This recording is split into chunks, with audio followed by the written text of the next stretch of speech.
Jane Eyre by Charlotte Bronte, Chapter 1. There was no possibility of taking a walk that day. We had been wandering, indeed, in the leafless shrubbery an hour in the morning; but since dinner, Mrs. Reed, when there was no company, dined early, the cold winter wind had brought with it clouds so sombre, and a rain so penetrating, that further out-of-door exercise was now out of the question. I was glad of it. I never liked long walks, especially on chilly afternoons. Dreadful to me was the coming home in the raw twilight, with nipped fingers and toes, and a heart saddened by the chidings of Bessie the nurse, and humbled by the consciousness of my physical infirmity, to Eliza, John, and Georgiana Reed. The said Eliza, John, and Georgiana were now clustered round their mamma in the drawing-room. She lay reclined on a sofa by the fireside, and with her darlings about her, for the time neither quarrelling nor crying, looked perfectly happy. Me she had dispensed from joining the group, saying, she regretted to be under the necessity of keeping me at a distance, but that until she heard from Bessie, and could discover by her own observation that I was endeavouring in good earnest to acquire a more sociable and childlike disposition, a more attractive and sprightly manner, something lighter, franker, more natural, as it were, she must exclude me from the privileges intended for happy, contented little children. "What does Bessie say I have done?" I asked. "Jane, I don't like cavillers or questioners. Besides, there is something truly forbidding in a child taking up her elders in that manner. Be seated somewhere, and until you can speak pleasantly, remain silent." A breakfast-room adjoined the drawing-room. I slipped in there. It contained a bookcase. I soon possessed myself of a volume, taking care that it should be one stored with pictures. I mounted into the window-seat. Gathering up my feet, I sat cross-legged, like a Turk, and, having drawn the red moreen curtain nearly close, I was shrined in double retirement. Folds of scarlet drapery shut in my view to the right hand. To the left were the clear panes of glass, protecting but not separating from the dreary November day. At intervals, while turning over the leaves of my book, I studied the aspect of that winter afternoon. Afar, it offered a pale blank of mist and cloud; near, a scene of wet lawn and storm-beat shrub, with ceaseless rain sweeping away wildly before a long, lamentable blast. I returned to my book, Bewick's History of Birds. The letterpress thereof I cared little for, speaking generally, and yet there were certain introductory pages that, child as I was, could not pass quite as blank. There were those which treat of the haunts of sea-fowl, of solitary rocks and promontories, by them only inhabited, of the coast of Norway, studded with isles from its southern extremity, the Lindness or Naze, to the North Cape, where the Northern Ocean in vast whirls boils around the naked, melancholy isles of Farless Thurle, and the Atlantic surge pours in among the stormy Hebrides. Nor could I pass unnoticed the suggestion of the bleak shores of Lapland, Siberia, Spitzbergen, Nova Zembla, Iceland, Greenland, with the vast sweep of the Arctic zone and those forlorn regions of dreary space. That reservoir of frost and snow, where firm fields of ice, the accumulation of centuries of winter, glazed in alpine heights above, surround the pole and concentre the multiple rigours of extreme cold. Of these death-like realms I formed an idea of my own, shadowy like all the half-comprehended notions that float dim through the children's brains, but strangely impressive. The words in these introductory pages connected themselves with succeeding vignettes, and gave significance to the rock standing up alone in the sea of billow and spray, to the broken boat stranded on the desolate coast, to the cold and ghastly moon casting through bars of clouds at a wreck just sinking. I cannot tell what sentiment haunted the quite solitary churchyard, with its inscribed headstone, its gates, its 2 trees, its low horizon girdled by a broken wall, and its newly risen crescent attesting to the hour of eveningtude. The 2 ships becalmed on a torpid sea I believed to be marine phantoms. The fiend pining down the thief's back behind him I passed over quickly. It was an object of terror. So was the black-horned thing seated aloof on a rock, surveying a distant crowd of surrounding gallows. Each picture told a story, mysterious often to my underdeveloped understanding and imperfect feelings, yet ever profoundly interesting as the tales Bessie sometimes narrated on winter evenings, when she chanced to be in a good humour, and when, having brought her ironing table to the nursery hearth, she allowed us to sit about it. And while she got up Mrs. Reed's lace frills and crimped her nightcap borders, fed our eager attentions with passages of love and adventure taken from old fairy tales and other ballads, or, as at a later period I discovered, from the pages of Pamela and Henry, Earl of Morland. With Bewick on my knee, I was then happy at least in my way. I feared nothing but interruption, and that came too soon. The breakfast-room door was opened. "Bah, Madam Mope!" cried the voice of John Reed. Then he paused. He found the room apparently empty. "Where the dickens is she?" he continued. "Lizzie! Georgie!" calling to his sisters. "Joan is not here. Tell mamma she has run out into the rain, bad animal." It is well I drew the curtain, thought I, and I wished fervently he might not discover my hiding-place. Nor would John Reed have found it out himself. He was not quick, either of vision or conception, but Eliza just put her head in at the door and said at once, "She's at the window-seat, to be sure, Jack." And out I came immediately, for I trembled at the idea of being dragged forth by the said Jack. "What do you want?" I asked, with awkward diffidence. "Say, what do you want, Master Reed?" was the answer. "I want you to come here," and seated himself in an armchair. He intimated by a gesture that I was to approach and stand before him. John Reed was a schoolboy of 14 years old, 4 years older than I, for I was but 10. Large and stout for his age, with a dingy and unwholesome skin, thick lineaments in a spacious visage, heavy limbs and large extremities. He gorged himself habitually at table, which made him bilious and gave him a dim, bleared eye and flabby cheeks. He ought now to have been at school, but his mamma had taken him home for a month or two on account of his delicate health. Mr. Miles, the master, affirmed that he would do very well if he had fewer cakes and sweetmeats sent to him from home, but the mother's heart turned from that opinion so harsh, and inclined rather to more the refined idea that John's sallowness was owing to over-application, and perhaps to pining after home. John had not much affection for his mother and sisters, and an antipathy to me.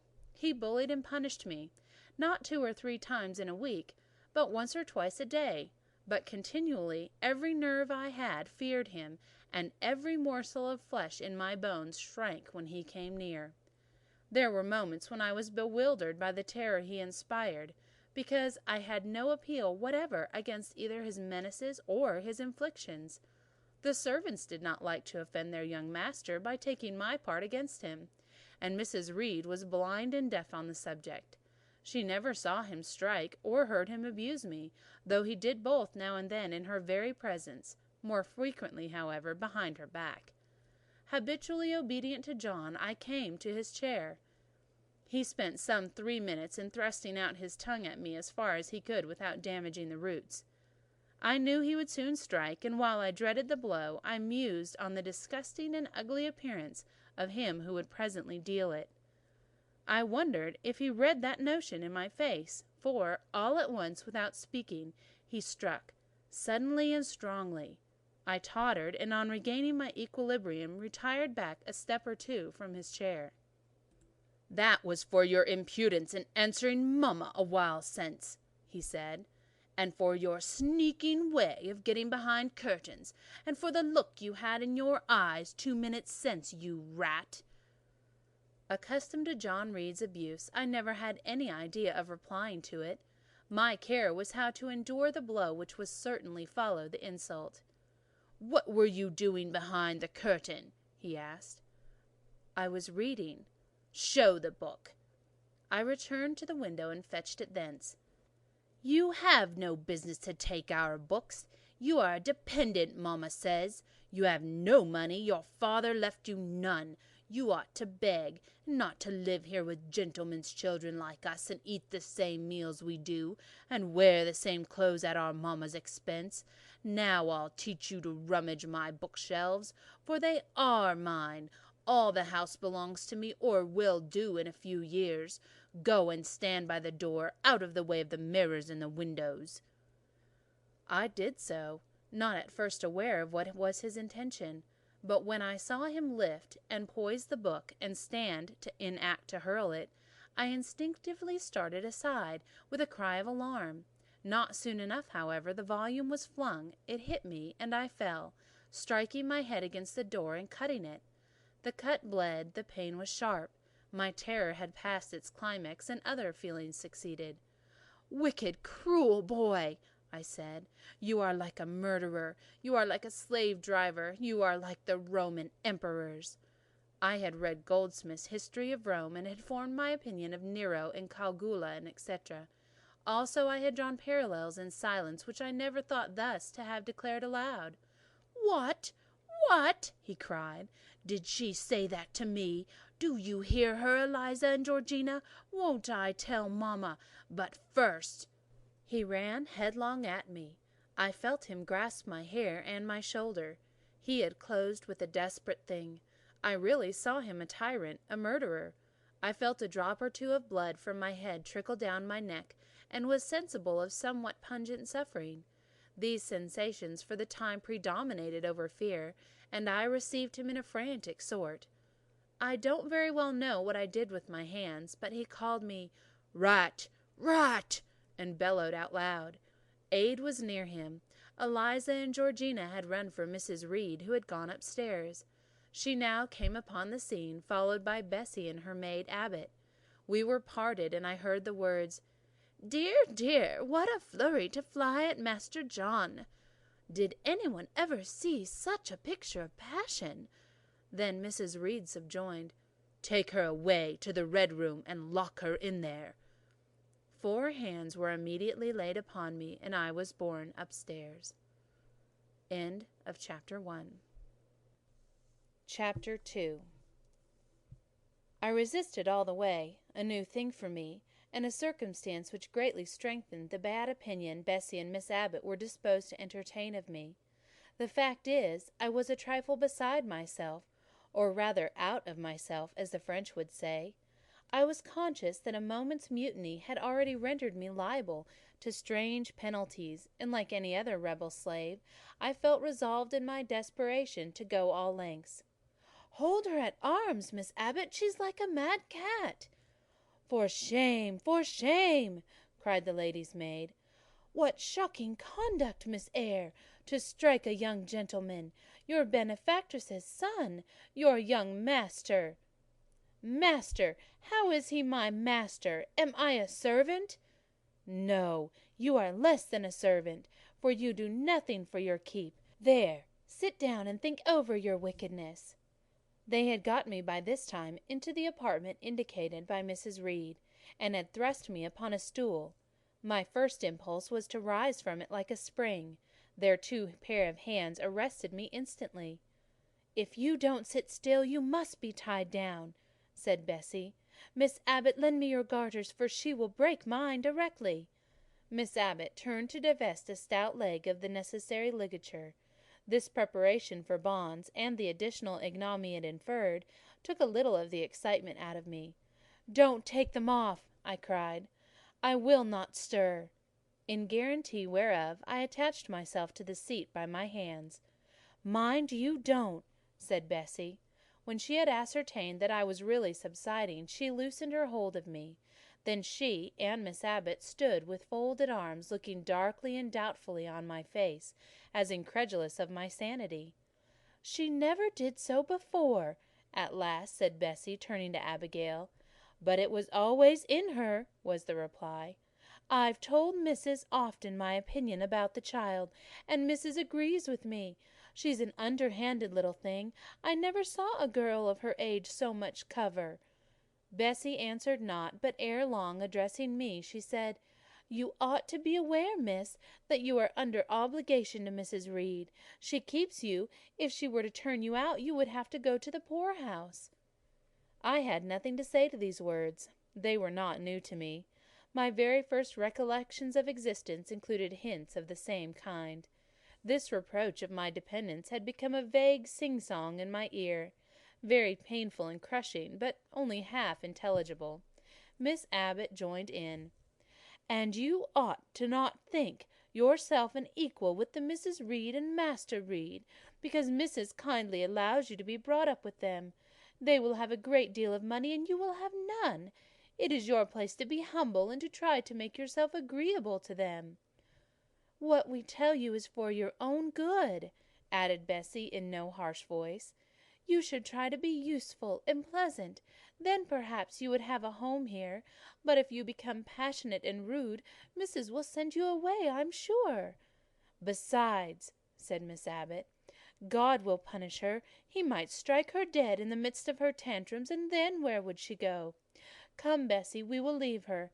I wouldn't have her heart for anything. Say your prayers, Miss Eyre, when you are by yourself, for if you don't repent, something bad might be permitted to come down the chimney and fetch you away." They went, shutting the door and locking it behind them. The Red Room was a square chamber, very seldom slept in. I might say never, indeed, unless when a chance influx of visitors at Gateshead Hall rendered it necessary to turn to account all the accommodation it contained.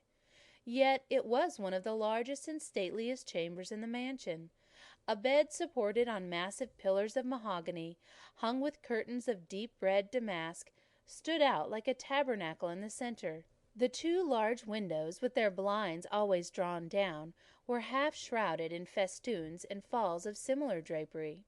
The carpet was red. The table at the foot of the bed was covered with a crimson cloth. The walls were a soft fawn colour with a blush of pink in it. The wardrobe, the toilet table, the chairs were of darkly polished old mahogany. Out of these surrounding shades rose high and glared white the piled-up mattresses and pillows of the bed, spread with a snowy white Marcellus counterpane. Scarcely less prominent was an ample cushioned easy-chair near the head of the bed, also white with a footstool before it, and looking, as I thought, like a pale throne. This room was chill, because it seldom had a fire. It was silent, because remote from the nursery and kitchen. Solemn, because it was known to be so seldom entered. The housemaid alone came here on Saturdays, to wipe from the mirrors and the furniture a week's quiet dust, and Mrs. Reed herself, at far intervals, visited it to review the contents of a certain secret drawer in the wardrobe, where were stored divers parchments, her jewelled casket, and a miniature of her deceased husband.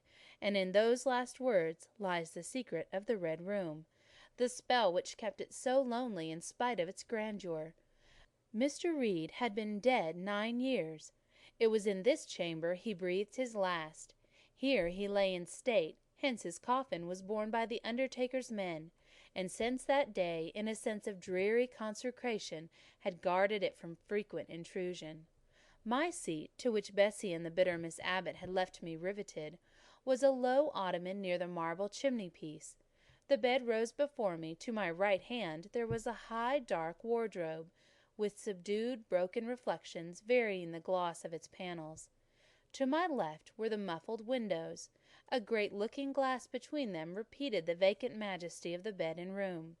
I was not quite sure whether they had locked the door, and when I dared move, I got up and went to see. Alas, yes, no jail was ever more secure. Returning, I had to cross before the looking-glass. My fascinated glance involuntarily explored the depth it revealed. All looked colder and darker in that visionary hollow than in reality, and the strange little figure there gazing at me, with a white face and arms speckled the gloom, and the glittering eye of fear moving where all else was still, had the effect of a real spirit. I thought it like one of those tiny phantoms, half fairy, half imp, in Bessie's evening stories represented as coming out of lone ferny dells in the moors, and appearing before the eyes of belated travellers. I returned to my stool. Superstition was with me at that moment, but it was not yet her hour for complete victory. My blood was still warm. The mood of the revolted slave was still bracing me with its bitter vigour. I had to stem a rapid rush of retrospective thought before I quailed to the dismal present. All John Reed's violent tyrannies, and all his sister's proud indifference, all his mother's aversion, all the servants' partiality, turned up in my disturbed mind like a dark deposit in a turbid well. Why was I always suffering, always browbeaten, always accused, for ever condemned? Why could I never please? Why is it useless to try and win anyone's favour? Eliza, who was headstrong and selfish, was respected. Georgiana, who had a spoiled temper, a very acrid spite, a capricious and insolent carriage, was universally indulged. Her beauty, her pink cheeks, and golden curls seemed to give delight to all who looked at her, and to purchase indemnity for every fault. John no one thwarted, much less punished. Though he twisted the necks of pigeons, killed the little pea-chicks, set the dogs at the sheep, stripped the hothouse vines of their fruit, and broke the buds of the choicest plants in the conservatory. He called his mother old girl, too; sometimes reviled her for her dark skin similar to his own; bluntly disregarded her wishes, not unfrequently tore and spoiled her silk attire, and he was still her own darling. I dared commit no fault. I strove to fulfil every duty, and was termed naughty and tiresome, sullen and sneaking, from morning till noon, and from noon to night. My head still ached and bled with the blow and the fall I had received. No one had reproved John for wantonly striking me, and because I had turned against him to avert farther irrational violence, I was loaded with general opprobrium. Unjust, unjust, said my reason, forced by the agonizing stimulus into precocious though transitory power, and resolve equally wrought up, instigated some strange expedient to achieve escape from the insupportable oppression, as running away, or, if that could not be effected, never eating or drinking more, and letting myself die. What a consternation of soul was mine that dreary afternoon! How all my brain was in a tumult, and all my heart in insurrection! Yet in what darkness, what dense ignorance was the mental battle fought! I could not answer the ceaseless inward question, why I thus suffered now. At the distance of how many years, I see it clearly. I was a discord at Gateshead Hall. I was like nobody there. I had nothing in harmony with Mrs. Reed or her children, or her chosen vassalage. If they did not love me, in fact, as little as I did love them, they were not bound to regard with affection a thing that could not sympathize with one amongst them, a heterogeneous thing opposed to them in temperament, in capacity, in propensities, a useless thing, incapable of serving their interests or adding to their pleasure, a noxious thing, cherishing the germs of indignation at their treatment, of contempt of their judgment. I know that had I been a sanguine, brilliant, careless, exacting, handsome, romping child, though equally dependent and friendless, Mrs. Reed would have endured my presence much more complacently. Her children would have entertained me more with the cordiality of fellow-feeling. The servants would have been less prone to make me the scapegoat of the nursery. Daylight began to forsake the red room. It was past 4 o'clock, and the beclouded afternoon was tending to a drear twilight. I heard the rain still beating continuously on the staircase window, and the wind howling in the grove behind the hall. I grew by degrees cold as stone, and then my courage sank. My habitual mood of humiliation, self-doubt, forlorn depression, fell damp on the embers of my decaying ear. All said I was wicked, and perhaps I might be so. What thought I had been but just conceiving of starving myself to death? That certainly was a crime. And was I fit to die? Or was the vault under the chancel of Gateshead Church an inviting bourne? In such vault, I had been told, did Mr. Reed lie buried, and led by this thought to recall his idea, I dwelt on it with gathering dread. I could not remember him, but I knew that he was my own uncle, my mother's brother, that he had taken me, when I was a parentless infant, to his house, and that in his last moments he had required a promise of Mrs. Reed, that she would rear and maintain me as one of her own children. Mrs. Reed probably considered that she had kept this promise, and so she had, I dare say, as well as her nature would permit her. But how could she really like an interloper not of her race, and unconnected with her, after her husband's death by any tie? It must have been most irksome to find herself bound by a hard-wrung pledge to stand in the stead of a parent to a strange child she could not love, and to see an uncongenial alien permanently intruded on her own family group. A singular notion dawned upon me. I doubted not, never doubted, that if Mr. Reed had been alive, he would have treated me kindly. And now I sat looking at the white bed, the overshadowed walls, occasionally also turning a fascinated eye toward the gleaming mirror. I began to recall what I had heard of dead men troubled in their graves, by the violation of their last wishes, revisited the earth to punish the perjured and avenge the oppressed. And I thought Mr. Reed's spirit, harassed by the wrongs of his sister's child, might quit its abode, whether in the church vault or in the unknown world of the departed, and rise before me in this chamber. I wiped my tears and hushed my sobs, fearful lest any sign of violent grief might waken a preternatural voice to comfort me, or elicit from the gloom some hallowed face bending over me with strange pity. This idea, consolatory in theory, I felt would be terrible if realized. With all my might I endeavoured to stifle it. I endeavoured to be firm. Shaking my hair from my eyes, I lifted my head and tried to look boldly around the dark room. At this moment a light gleamed on the wall. Was it, I asked myself, a ray from the moon penetrating some aperture in the blind? No, moonlight was still, and this stirred. While I gazed, it glided up to the ceiling and quivered over my head. I can now conjecture readily that this streak of light was in all likelihood a gleam from a lantern carried by someone across the lawn.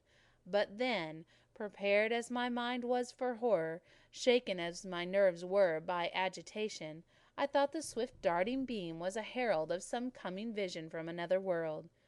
Oh, my heart beat thick, my head grew hot. A sound filled my ears which I deemed the rushing of wings. Something seemed near me. I was oppressed, suffocated. Endurance broke down. I rushed to the door and shook the lock in desperate effort. Steps came running from the outer passage. The key turned. Bessie and Abbot entered. "Miss Eyre, are you ill?" said Bessie. "What a dreadful noise! It quite went through me!" exclaimed Abbot. "Take me out! Let me go to the nursery!" was my cry. "What for? Are you hurt? Have you seen something?" again demanded Bessie. "Oh, I saw a light, and I thought a ghost would come." I had now got hold of Bessie's hand, and she did not snatch it from me. "She has screamed on purpose," declared Abbot, in some disgust. "And what a scream! If she had been in great pain, one would have excused it, but she only wanted to bring us all here. I know her naughty tricks." "What is all this?" demanded another voice peremptorily, and Mrs. Reed came along the corridor, her cap flying wide, her gown rustling stormily. "Abbot, Bessie, I believe I gave orders that Jane Eyre should be left in the Red Room till I came to her myself." "Oh, Miss Jane screamed so loud, ma'am," pleaded Bessie. "Let her go," was the only answer. "Loose Bessie's hand, child. You cannot succeed in getting out by these means, be assured. I abhor artifice, particularly in children. It is my duty to show you that tricks will not answer. You will now stay here an hour longer, and it is only on condition of perfect submission and stillness that I shall liberate you then." "Oh, aunt, have pity! Forgive me, I cannot endure it. Let me be punished some other way. I shall be killed if—" "Silence! This violence is most repulsive." And so, no doubt, she felt it. I was a precocious actress in her eyes. She sincerely looked on me as a compound of virulent passions, mean spirit, and dangerous duplicity. Bessie and Abbot having retreated, Mrs. Reed, impatient of my now frantic anguish and wild sobs, abruptly thrust me back and locked me in without farther parley. I heard her sweeping away, and soon after she was gone, I suppose I had a species of fit. Unconsciousness closed the scene. Jane Eyre by Charlotte Brontë, Chapter 3. The next thing I remember is waking up with a feeling as if I had had a frightful nightmare, and seeing before me a terrible red glare crossed with thick black bars. I heard voices, too, speaking with a hollow sound, and as if muffled by a rush of wind or water. Agitation, uncertainty, and an all-predominating sense of terror confused my faculties.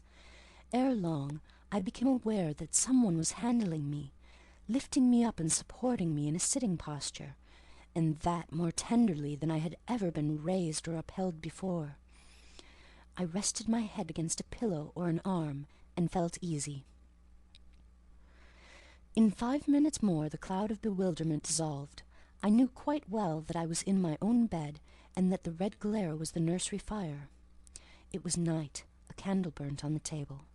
Bessie stood at the bed-foot with a basin in her hand, and a gentleman sat in a chair near my pillow, leaning over me. I felt an inexpressible relief, a soothing conviction of protection and security when I knew that there was a stranger in the room, an individual not belonging to Gateshead, and not related to Mrs. Reed. Turning from Bessie, though her presence was far less obnoxious to me than that of Abbot, for instance, would have been, I scrutinized the face of the gentleman. I knew him. It was Mr. Lloyd, an apothecary, sometimes called in by Mrs. Reed when the servants were ailing. For herself and the children she employed a physician. "Well, who am I?" he asked. I pronounced his name, offering him at the same time my hand. He took it, smiling, and saying, "We shall do very well by and by." Then he laid me down, and addressing Bessie, charged her to be very careful that I was not disturbed during the night. Having given some further directions, and intimates that he should call the next day, he departed, to my grief. I felt so sheltered and befriended while he sat in the chair near my pillow, and as he closed the door after him, all the room darkened, and my heart again sank.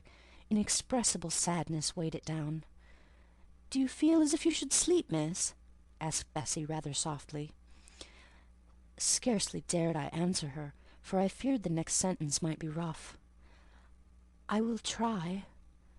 Would you like to drink, or could you eat anything?" "No, thank you, Bessie." "Then I think I shall go to bed, for it is past 12 o'clock.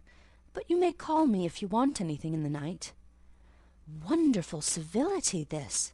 It emboldened me to ask a question. "Bessie, what is the matter with me? Am I ill?" "You fell sick, I suppose, in the Red Room with crying. You'll be better soon, no doubt." Bessie went into the housemaid's apartment, which was near. I heard her say, "Sarah, come and sleep with me in the nursery. I daren't for my life be alone with that poor child tonight. She might die. It's such a strange thing she should have that fit. I wonder if she saw anything. Mrs. was rather too hard." Sarah came back with her. They both went to bed. They were whispering together for half an hour before they fell asleep. I caught scraps of their conversation, from which I was able only too distinctly to infer the main subject discussed. Something passed her all dressed in white and vanished. A great black dog behind him. 3 loud raps on the chamber door.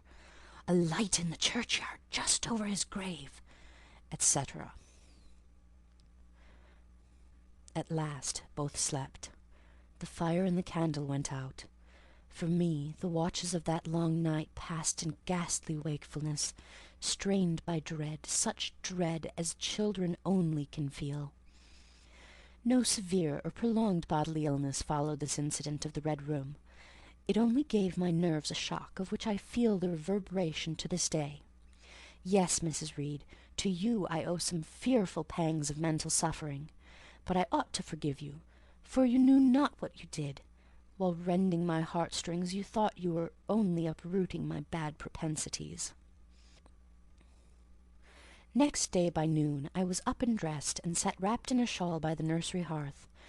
I felt physically weak and broken down, but my worst ailment was an unutterable wretchedness of mind, a wretchedness which kept drawing from me silent tears. No sooner had I wiped one salt drop from my cheek than another followed. Yet, I thought, I ought to have been happy. for none of the Reeds were there. They were all gone out in the carriage with their mamma. Abbot, too, was sewing in another room, and Bessie, as she moved hither and thither, putting away toys and arranging drawers, addressed to me every now and then a word of unwonted kindness. This state of things should have been to me a paradise of peace, accustomed as I was to a life of ceaseless reprimand and thankless fagging. But in fact, my racked nerves were now in such a state that no calm could soothe, and no pleasure excite them agreeably. Bessie had been down to the kitchen, and she brought up with her a tart on a certain brightly painted china plate, whose bird of paradise, nestling in a wreath of convolvuli and rosebuds, had been wont to stir in me a most enthusiastic sense of admiration, and which plate I had often petitioned to be allowed to take in my hands in order to examine it more closely, but had always hitherto been deemed unworthy of such a privilege. This precious vessel was now placed on my knee, and I was cordially invited to eat the circlet of delicate pastry upon it. Vain favour, coming, like most other favours long deferred and often wished for, too late. I could not eat the tart, and the plumage of the bird, the tints of the flowers, seemed strangely faded. I put both plate and tart away. Bessie asked if I would have a book. The word book acted as a transient stimulus, and I begged her to fetch Gulliver's Travels from the library. This book I had again and again perused with delight. I considered it a narrative of facts, and discovered in it a vein of interest deeper than what I found in fairy tales. For as to the elves, having sought them in vain among foxglove leaves and bells, under mushrooms, and beneath the ground ivy mantling old wall nooks, I had at length made up my mind to the sad truth that they were all gone out of England to some savage country where the woods were wilder and thicker, and the population more scant. Whereas Lilliput and Brobdingnag being, in my creed, solid parts of the earth's surface, I doubted not that I might one day, by taking a long voyage, see with my own eyes the little fields, houses, and trees, the diminutive people, the tiny cows, sheep, and birds of the one realm, and the cornfields forest high, the mighty mastiffs, the monster cats, the tower-like men and women of the other. Yet, when this cherished volume was now placed in my hand, when I turned over its leaves and sought in its marvellous pictures the charm I had till now never failed to find, all was eerie and dreary. The giants were gaunt goblins, the pygmies malevolent and fearful imps, Gulliver a most desolate wanderer in most dread and dangerous regions. I closed the book, which I dared no longer peruse, and put it on the table beside the untasted tart. Bessie had now finished dusting and tidying the room, and having washed her hands, she opened a certain little drawer full of splendid shreds of silk and satin, and began making a new bonnet for Georgiana's doll. Meantime, she sang. Her song was, "In the days when we went gypsying a long time ago." I had often heard the song before, and always with lively delight, for Bessie had a sweet voice, at least I thought so. But now, though her voice was still sweet, I found in its melody an indescribable sadness. Sometimes, preoccupied with her work, she sang the refrain very slowly, very lingeringly. "A long time ago," came out like the saddest cadence of a funeral hymn. She passed into another ballad, this time a really doleful one. "My feet they are sore, and my limbs they are weary. Long is the way, and the mountains are wild. Soon will the twilight close moonless and dreary over the path of the poor orphan child. Why did they send me so far and so lonely, up where the moors spread and grey rocks are piled? Men are hard-hearted, and kind angels only watch o'er the steps of a poor orphan child. Yet distant and soft the night breeze is blowing, clouds there are none, and clear stars beam mild. God in his mercy protection is showing, comfort and hope to the poor orphan child. Even should I fall o'er the broken bridge passing, or stray in the marshes by false lights beguiled, still will my father, with promise and blessing, take to his bosom the poor orphan child. There is a thought that for strength should avail me, though both of shelter and kindred despoiled. Heaven is a home, and rest will not fail me. God is a friend to the poor orphan child. "Come, Miss Jane, don't cry," said Bessie as she finished. She might as well have said to the fire, "Don't burn." But how could she divine the morbid suffering to which I was a prey? In the course of the morning, Mr. Lloyd came again. "What, already up?" he said, as he entered the nursery. "Well, nurse, how is she?" Bessie answered that I was doing very well. "Then she ought to look more cheerful. Come here, Miss Jane. Your name is Jane, is it not?" "Yes, sir, Jane Eyre." "Well, you have been crying, Miss Jane Eyre. Can you tell me what about? Have you any pain?" "No, sir." "Oh, I dare say she is crying because she could not go out with the missus in the carriage," interposed Bessie. "Surely not. Why, she is too old for such pettishness."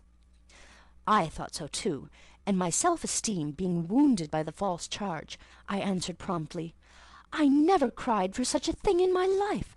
I hate going out in the carriage. I cry because I am miserable." "Oh, fie, miss," said Bessie. The good apothecary appeared a little puzzled. I was standing before him. He fixed his eyes on me very steadily. His eyes were small and grey, not very bright, but I dare say I should think them shrewd now. He had a hard-featured yet good-natured looking face. Having considered me at leisure, he said, "What made you ill yesterday?" "She had a fall," said Bessie, again putting in her word. "Fall? Why, that is like a baby again. Can't she manage to walk at her age? She must be 8 or 9 years old." "I was knocked down," was the blunt explanation, jerked out of me by another pang of mortified pride. "But that did not make me ill," I added, while Mr. Lloyd helped himself to a pinch of snuff. As he was returning the box to his waistcoat pocket, a loud bell rang for the servants' dinner. He knew what it was. "That's for you, nurse," he said. "You can go down. I'll give Miss Jane a lecture till you come back." Bessie would rather have stayed, but she was obliged to go, because punctuality at meals was rigidly enforced at Gateshead Hall. "The fall did not make you ill. What did, then?" pursued Mr. Lloyd when Bessie was gone. "I was shut up in a room where there is a ghost till after dark." I saw Mr. Lloyd smile and frown at the same time. "Ghosts? What, are you a baby after all? You are afraid of ghosts?" "Of Mr. Reed's ghost I am. He died in that room, and was laid out there. Neither Bessie nor anyone else will go into it at night, if they can help it.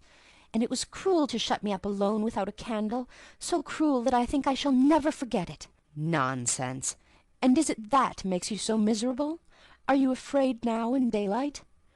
"No, but night will come again before long, and besides, I am unhappy, very unhappy, for other things." "What other things? Can you tell me some of them?"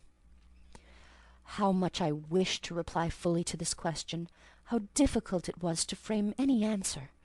Children can feel, but they cannot analyze their feelings, and if the analysis is partially effected in thought, they know not how to express the results of the process in words. Fearful, however, of losing this first and only opportunity of relieving my grief by imparting it, I, after a disturbed pause, contrived to frame a meagre, though, as far as it went, true response. "For one thing, I have no father or mother, brothers or sisters." "You have a kind aunt and cousins." Again I paused, then bunglingly announced, "But John Reed knocked me down, and my aunt shut me up in the Red Room." Mr. Lloyd a second time produced his snuff-box. "Don't you think Gateshead Hall a very beautiful house?" he asked. "Are you not very thankful to have such a fine place to live at?" "It is not my house, sir, and Abbot says I have less right to be here than a servant." "Pooh! You can't be silly enough to wish to leave such a splendid place." "If I had anywhere else to go, I should be glad to leave it, but I can never get away from Gateshead till I am a woman." "Perhaps you may. Who knows? Have you any relations besides Mrs. Reed?" "I think not, sir." "None belonging to your father?" "I don't know. I asked Aunt Reed once, and she said possibly I might have some poor lowly relations called Eyre, but she knew nothing about them." "If you had such, would you like to go to them?" I reflected. Poverty looks grim to grown people, still more so to children. They have not much idea of industrious, working, respectable poverty. They think of the word only as connected with ragged clothes, scanty food, fireless grates, rude manners, and debasing vices. Poverty, for me, was synonymous with degradation. "No, I should not like to belong to poor people," was my reply. "Not even if they were kind to you?" I shook my head. I could not see how poor people had the means of being kind. And then to learn to speak like them, to adopt their manners, to be uneducated, to grow up like one of the poor women I saw sometimes nursing their children or washing their clothes at the cottage doors of the village of Gateshead. No, I was not heroic enough to purchase liberty at the price of caste. "But are your relatives so very poor? Are they working people?" "I cannot tell. Aunt Reed says if I have any, they must be a beggarly set. I should not like to go a-begging." "Would you like to go to school?" Again I reflected.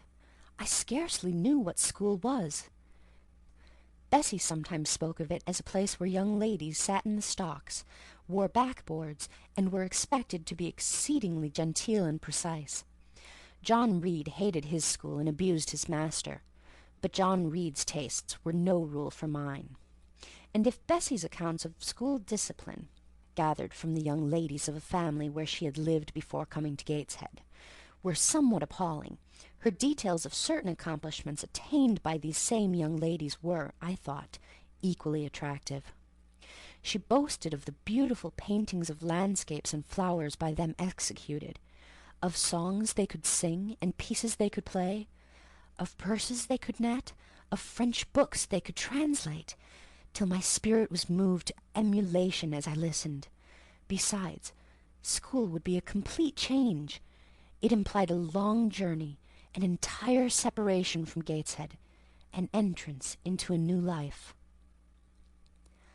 "I should indeed like to go to school," was the audible conclusion of my musings. "Well, well, who knows what may happen?" said Mr. Lloyd as he got up. "The child ought to have a change of air and scene," he added, speaking to himself. "Nerves not in a good state." Bessie now returned. At the same moment the carriage was heard rolling up the gravel walk. "Is that your mistress, nurse?" asked Mr. Lloyd. "I should like to speak to her before I go." Bessie invited him to walk into the breakfast-room and led the way out. In the interview which followed between him and Mrs. Reed, I presume, from after occurrences, that the apothecary ventured to recommend my being sent to school, and the recommendation was no doubt readily enough adopted, for as Abbot said in discussing the subject with Bessie when both sat sewing in the nursery one night, after I was in bed, and, as they thought, asleep, Mrs. was, she dared say, glad enough to get rid of such a tiresome, ill-conditioned child, who always looked as if she were watching everybody, and scheming plots underhand. Abbot, I think, gave me credit for being a sort of infantine Guy Fawkes.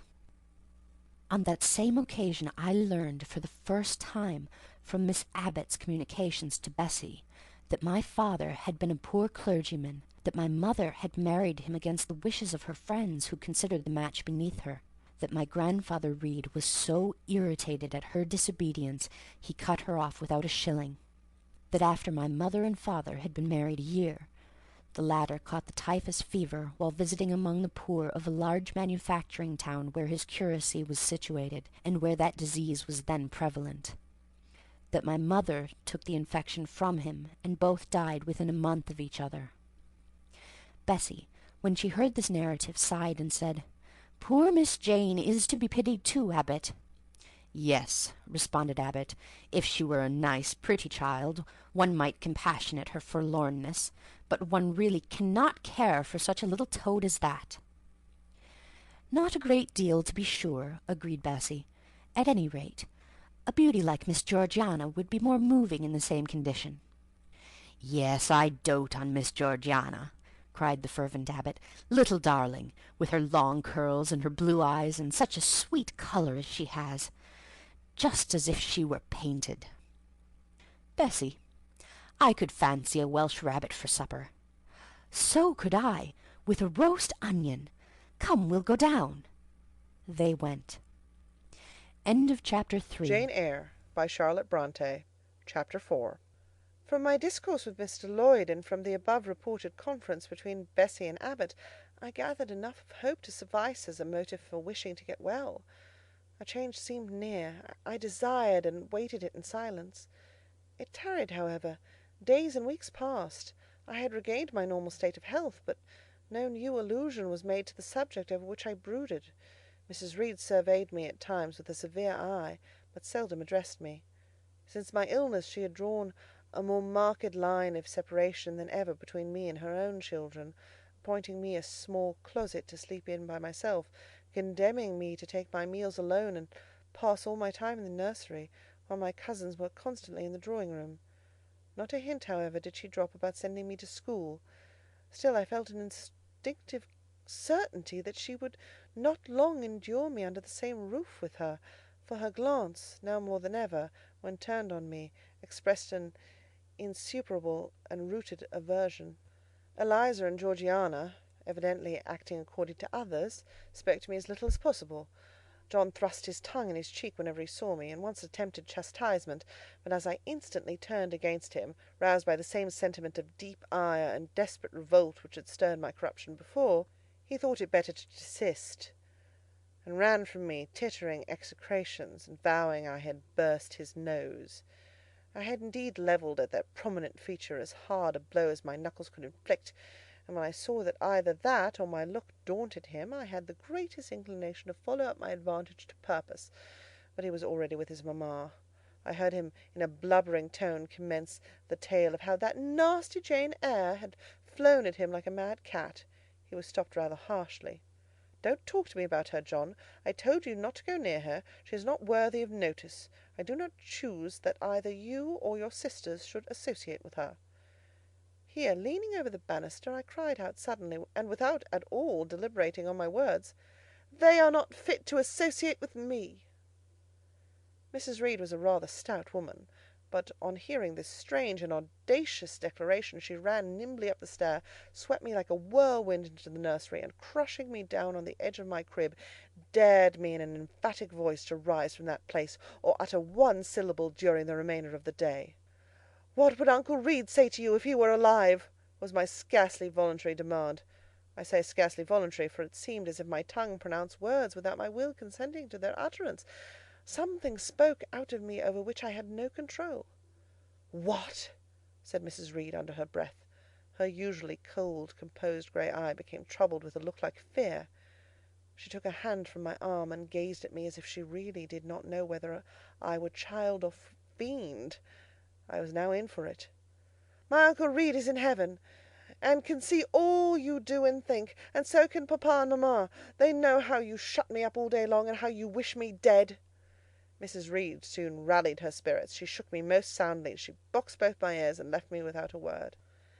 Bessie supplied the hiatus by a homily of an hour's length, in which she proved beyond a doubt that I was the most wicked and abandoned child ever reared under a roof. I half believed her, for I felt indeed only bad feelings surging in my breast. November, December, and half of January passed away. Christmas and the New Year had been celebrated at Gateshead with the usual festive cheer. Presents had been interchanged, dinners and evening parties given. From every enjoyment I was, of course, excluded. My share of the gaiety consisted in witnessing the daily apparelling of Eliza and Georgiana, and seeing them descend to the drawing-room dressed out in the thin muslin frocks and scarlet sashes, with hair elaborately ringletted, and afterwards listening to the sound of the piano or the harp played below, to the passing to and fro of the butler and footman, to the jingling of glass and china as refreshments were handed, to the broken hum of conversation as the drawing-room door opened and closed. When tired of this occupation, I would retire from the stairhead to the solitary and silent nursery. There, though somewhat sad, I was not miserable. To speak truth, I had not the least wish to go into company, for in company I was very rarely noticed, and if Bessie had been but kind and companionable, I should have deemed it a treat to spend the evenings quietly with her, instead of passing them under the formidable eye of Mrs. Reed in a room full of ladies and gentlemen. But Bessie, as soon as she had dressed her young ladies, used to take herself off to the lively regions of the kitchen and housekeeper's room, generally bearing the candle along with her. I then sat with my doll on my knee till the fire got low, glancing round occasionally to make sure that nothing worse than myself haunted the shadowy room, and when the embers sank to a dull red, I undressed hastily, tugging at knots and strings as I best might, and sought shelter from cold and darkness in my crib. To this crib I always took my doll. Human beings must love something, and in the dearth of worthier objects of affection, I contrived to find a pleasure in loving and cherishing a faded graven image, shabby as a miniature scarecrow. It puzzles me now to remember with what absurd sincerity I doted on this little toy, half fancying it alive and capable of sensation.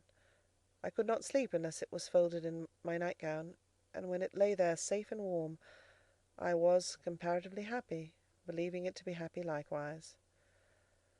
Long did the hours seem while I waited the departure of the company, and listened for the sound of Bessie's step on the stairs. Sometimes she would come up in the interval to seek her thimble or her scissors, or perhaps to bring me something by way of supper, a bun or a cheese cake. Then she would sit on the bed while I ate it, and when I had finished she would tuck the clothes round me, and twice she kissed me and said, "Good night, Miss Jane." When thus gentle, Bessie seemed to me the best, prettiest, kindest being in the world, and I wished most intensely that she would always be so pleasant and amiable, and never push me about, or scold, or task me unreasonably, as she was too often wont to do. Bessie Lee must, I think, have been a girl of great natural capacity, for she was smart in all she did, and had a remarkable knack of narrative. So at least I judge from the impression made on me by her nursery tales. She was pretty, too, if my recollections of her face and person are correct. I remember her as a slim young woman, with black hair, dark eyes, very nice features, and good clear complexion. But she had a capricious and hasty temper, and indifferent ideas of principle or justice. Still, such as she was, I preferred her to any one else at Gateshead Hall. It was the 15th of January, about 9 o'clock in the morning. Bessie was gone down to breakfast, my cousins had not yet been summoned to their mamma, Eliza was putting on her bonnet and warm garden coat to go and feed her poultry, an occupation of which she was fond, and not less so of selling the eggs to the housekeeper and hoarding up the money she thus obtained. She had a turn for traffic, and a marked propensity for saving, shown not only in the vending of eggs and chickens, but also in driving hard bargains with the gardener about flower roots, seeds, and slips of plants. That functionary having orders from Mrs. Reed to buy of his young lady all the products of her parterre she wished to sell, and Eliza would have sold the hair off her head if she could have made a handsome profit thereby. As to her money, she first secreted it in odd corners, wrapped in a rag or an old curl paper, but some of these hoards having been discovered by the housemaid, Eliza, fearful of one day losing her valued treasure, consented to entrust it to her mother at a usurious rate of interest, 50 or 60 per cent., which interest she exacted every quarter, keeping her accounts in a little book with anxious accuracy. Georgiana sat on a high stool, dressing her hair at the glass, and interweaving her curls with artificial flowers and faded feathers, of which she had found a store in a drawer in the attic. I was making my bed, having received strict orders from Bessie to get it arranged before she returned, for Bessie now frequently employed me as a sort of under-nursery maid, to tidy the room, dust the chairs, etc. Having spread the quilt and folded my nightdress, I went to the window-seat to put in order some picture books and doll's house furniture scattered there. An abrupt command from Georgiana to let her playthings alone, for the tiny chairs and mirrors, the fairy plates and cups, were her property, stopped my proceedings. And then, for lack of other occupation, I fell to breathing on the frost flowers with which the window was fretted, and thus clearing a space in the glass through which I might look out on the grounds, where all was still and petrified under the influence of a hard frost. From this window were visible the porter's lodge and the carriage road, and just as I dissolved so much of the silver-white foliage veiling the panes as left room to look out, I saw the gates thrown open, and a carriage roll through. I watched it ascending the drive with indifference. Carriages often came to Gateshead, but none ever brought visitors in whom I was interested. It stopped in front of the house. The door-bell rang loudly. The newcomer was admitted.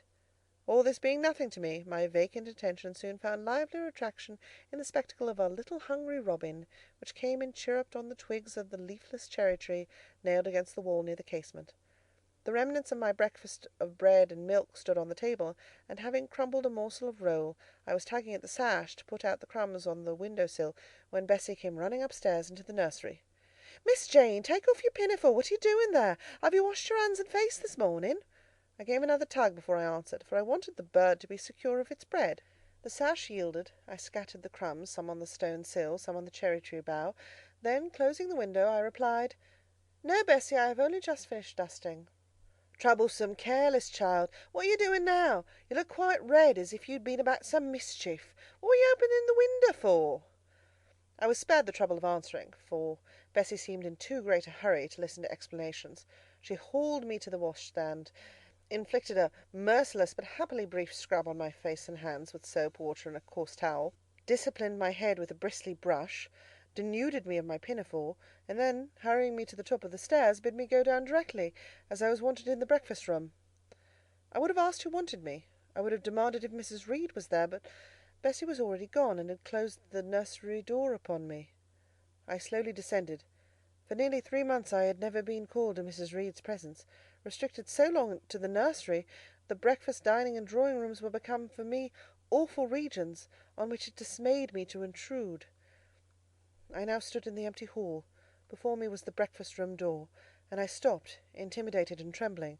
What a miserable little poltroon had fear, engendered of unjust punishment, made of me in those days! I feared to return to the nursery, and feared to go forward to the parlour. 10 minutes I stood in agitated hesitation. The vehement ringing of the breakfast-room bell decided me. I must enter. "Who could want me?" I asked inwardly, as with both hands I turned the stiff door-handle, which, for a second or two, resisted my efforts. What should I see besides Aunt Reed in the apartment, a man or woman? The handle turned, the door unclosed, and passing through and curtsying low, I looked up at a black pillar. Such, at least, appeared to me at first sight, the straight, narrow, sable-clad shape standing erect on the rug. The grim face at the top was like a carved mask, placed above the shaft by way of capital. Mrs. Reed occupied her usual seat by the fireside. She made a signal to me to approach. I did so, and she introduced me to the stony stranger with the words, "This is the little girl respecting whom I applied to you." He, for it was a man, turned his head slowly towards where I stood, and having examined me with the 2 inquisitive-looking grey eyes which twinkled under a pair of bushy brows, said solemnly, and in a bass voice, "Her size is small. What is her age?" 10 years. "So much?" was the doubtful answer, and he prolonged his scrutiny for some minutes. Presently he addressed me. "Your name, little girl?" "Jane Eyre, sir." In uttering these words I looked up. He seemed to me a tall gentleman, but then I was very little. His features were large, and they and all the lines of his frame were equally harsh and prim. "Well, Jane Eyre, now are you a good child?" Impossible to reply to this in the affirmative. My little world held a contrary opinion. I was silent. Mrs. Reed answered for me by an expressive shake of the head, adding soon, "Perhaps the less said on that subject the better, Mr. Brocklehurst." "Sorry indeed to hear it. She and I must have some talk." And bending from the perpendicular, he installed his person in the armchair opposite Mrs. Reed's. "Come here," he said. I stepped across the rug. He placed me square and straight before him. What a face he had, now that it was almost on a level with mine! What a great nose! And what a mouth! And what large, prominent teeth! "No sight so sad as that of a naughty child," he began, "especially a naughty little girl. Do you know where the wicked go after death? They go to hell, was my ready and orthodox answer. And what is hell? Can you tell me that? A pit full of fire. And should you like to fall into that pit and to be burning there for ever? No, sir. What must you do to avoid it? I deliberated a moment. My answer, when it did come, was objectionable. I must keep in good health and not die.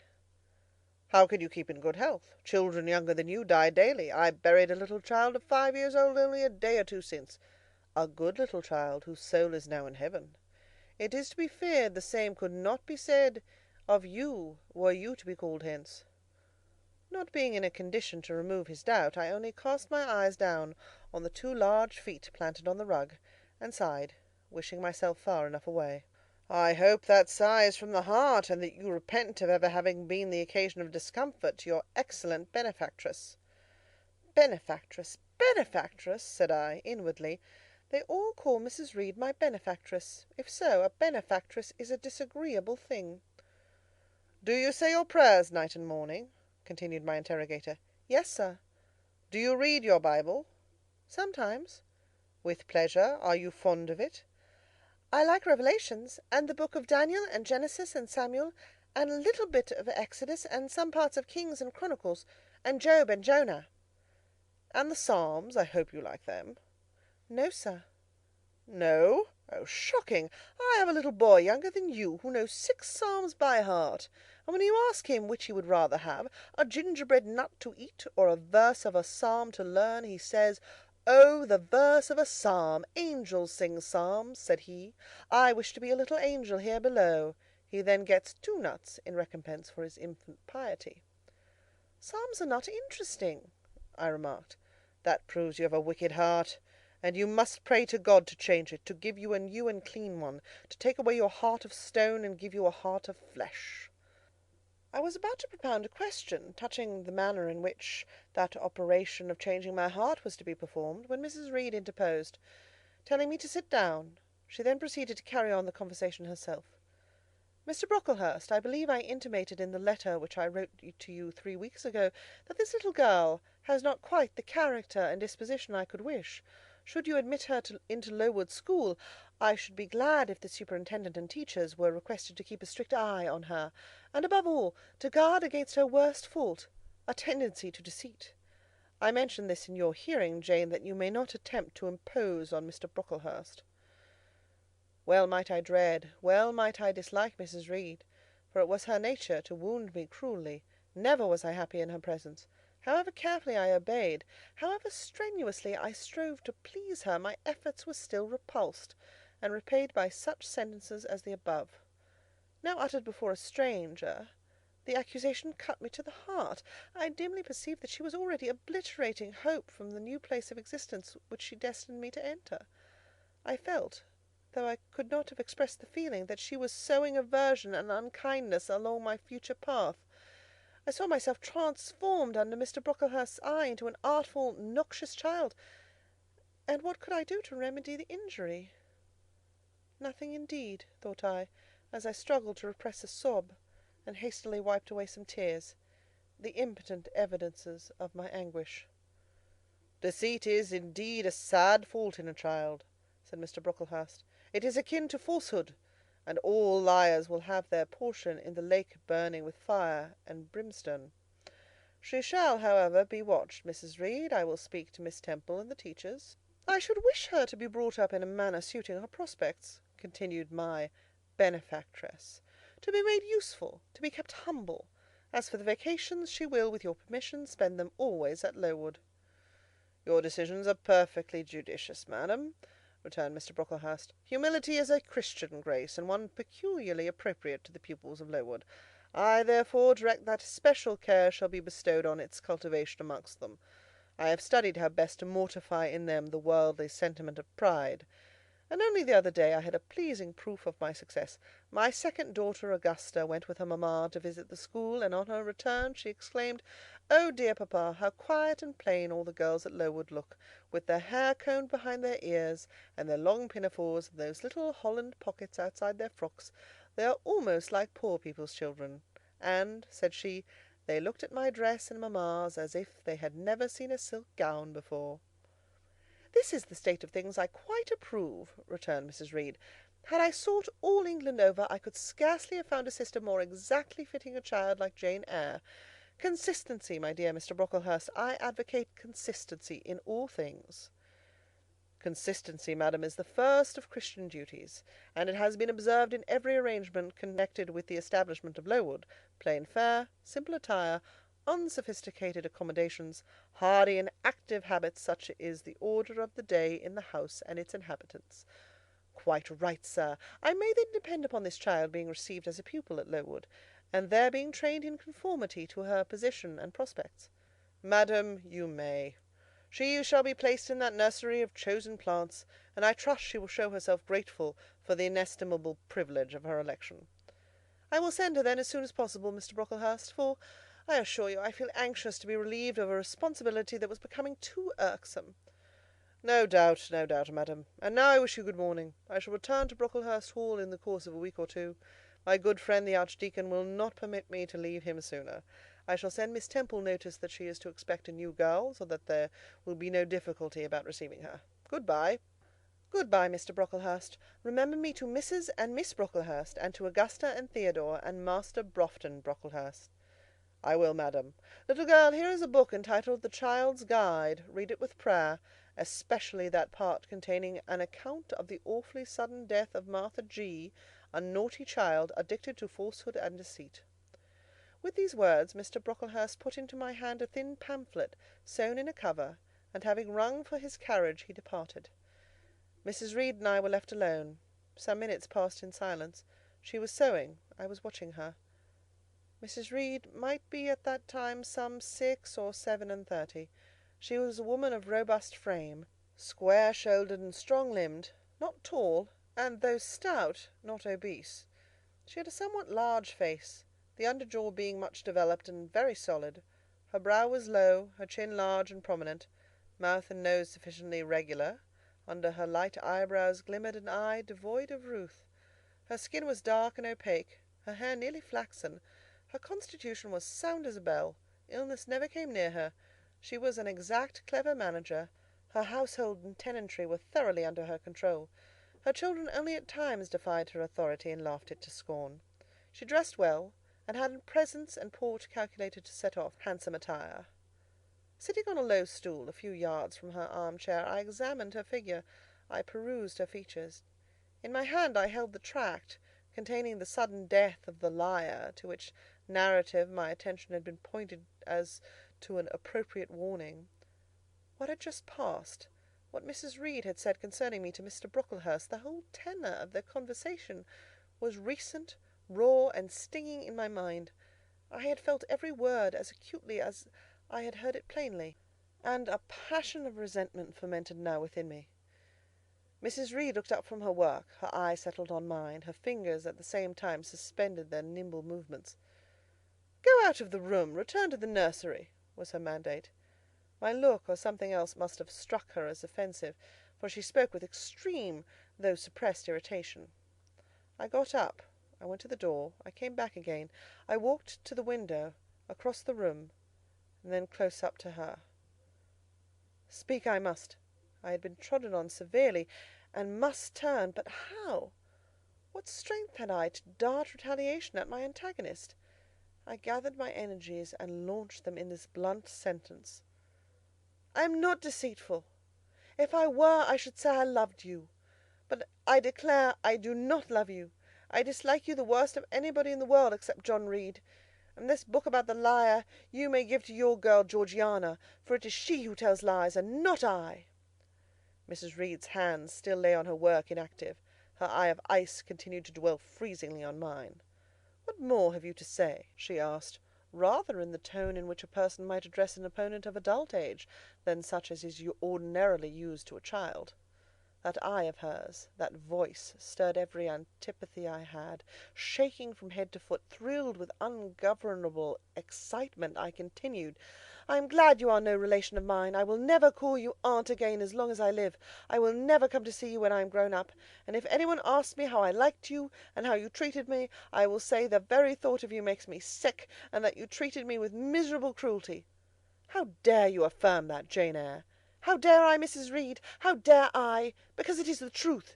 You think I have no feelings, and that I can do without one bit of love or kindness. But I cannot live so, and you have no pity. I shall remember how you thrust me back, roughly and violently thrust me back into the red room, and locked me up there to my dying day, though I was in agony, though I cried out while suffocating with distress, have mercy, Aunt Reed. And that punishment you made me suffer because your wicked boy struck me, knocked me down for nothing. I will tell anybody who asks me questions this exact tale. People think you are a good woman, but you are bad, hard-hearted. You are deceitful." Ere I had finished this reply, my soul began to expand, to exalt, with the strangest sense of freedom, of triumph I had ever felt. It seemed as if an invisible bond had burst, and that I had struggled out into unhoped-for liberty. Not without cause was this sentiment. Mrs. Reed looked frightened. Her work had slipped from her knee. She was lifting up her hands, rocking herself to and fro, and even twisting her face as if she would cry. "Jane, you are under a mistake. What is the matter with you? Why do you tremble so violently? Would you like to drink some water?" "No, Mrs. Reed." "Is there anything else you wish for, Jane? I assure you I desire to be your friend."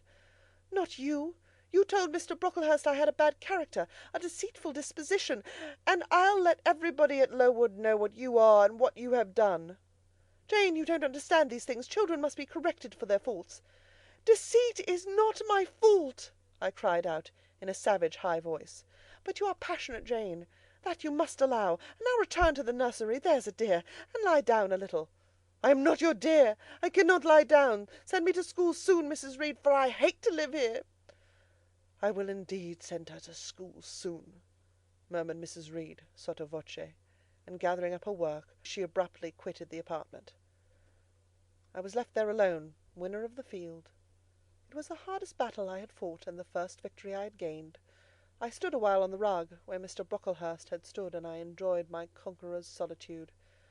First I smiled to myself and felt elated, but this fierce pleasure subsided in me as fast as did the accelerated throb of my pulses.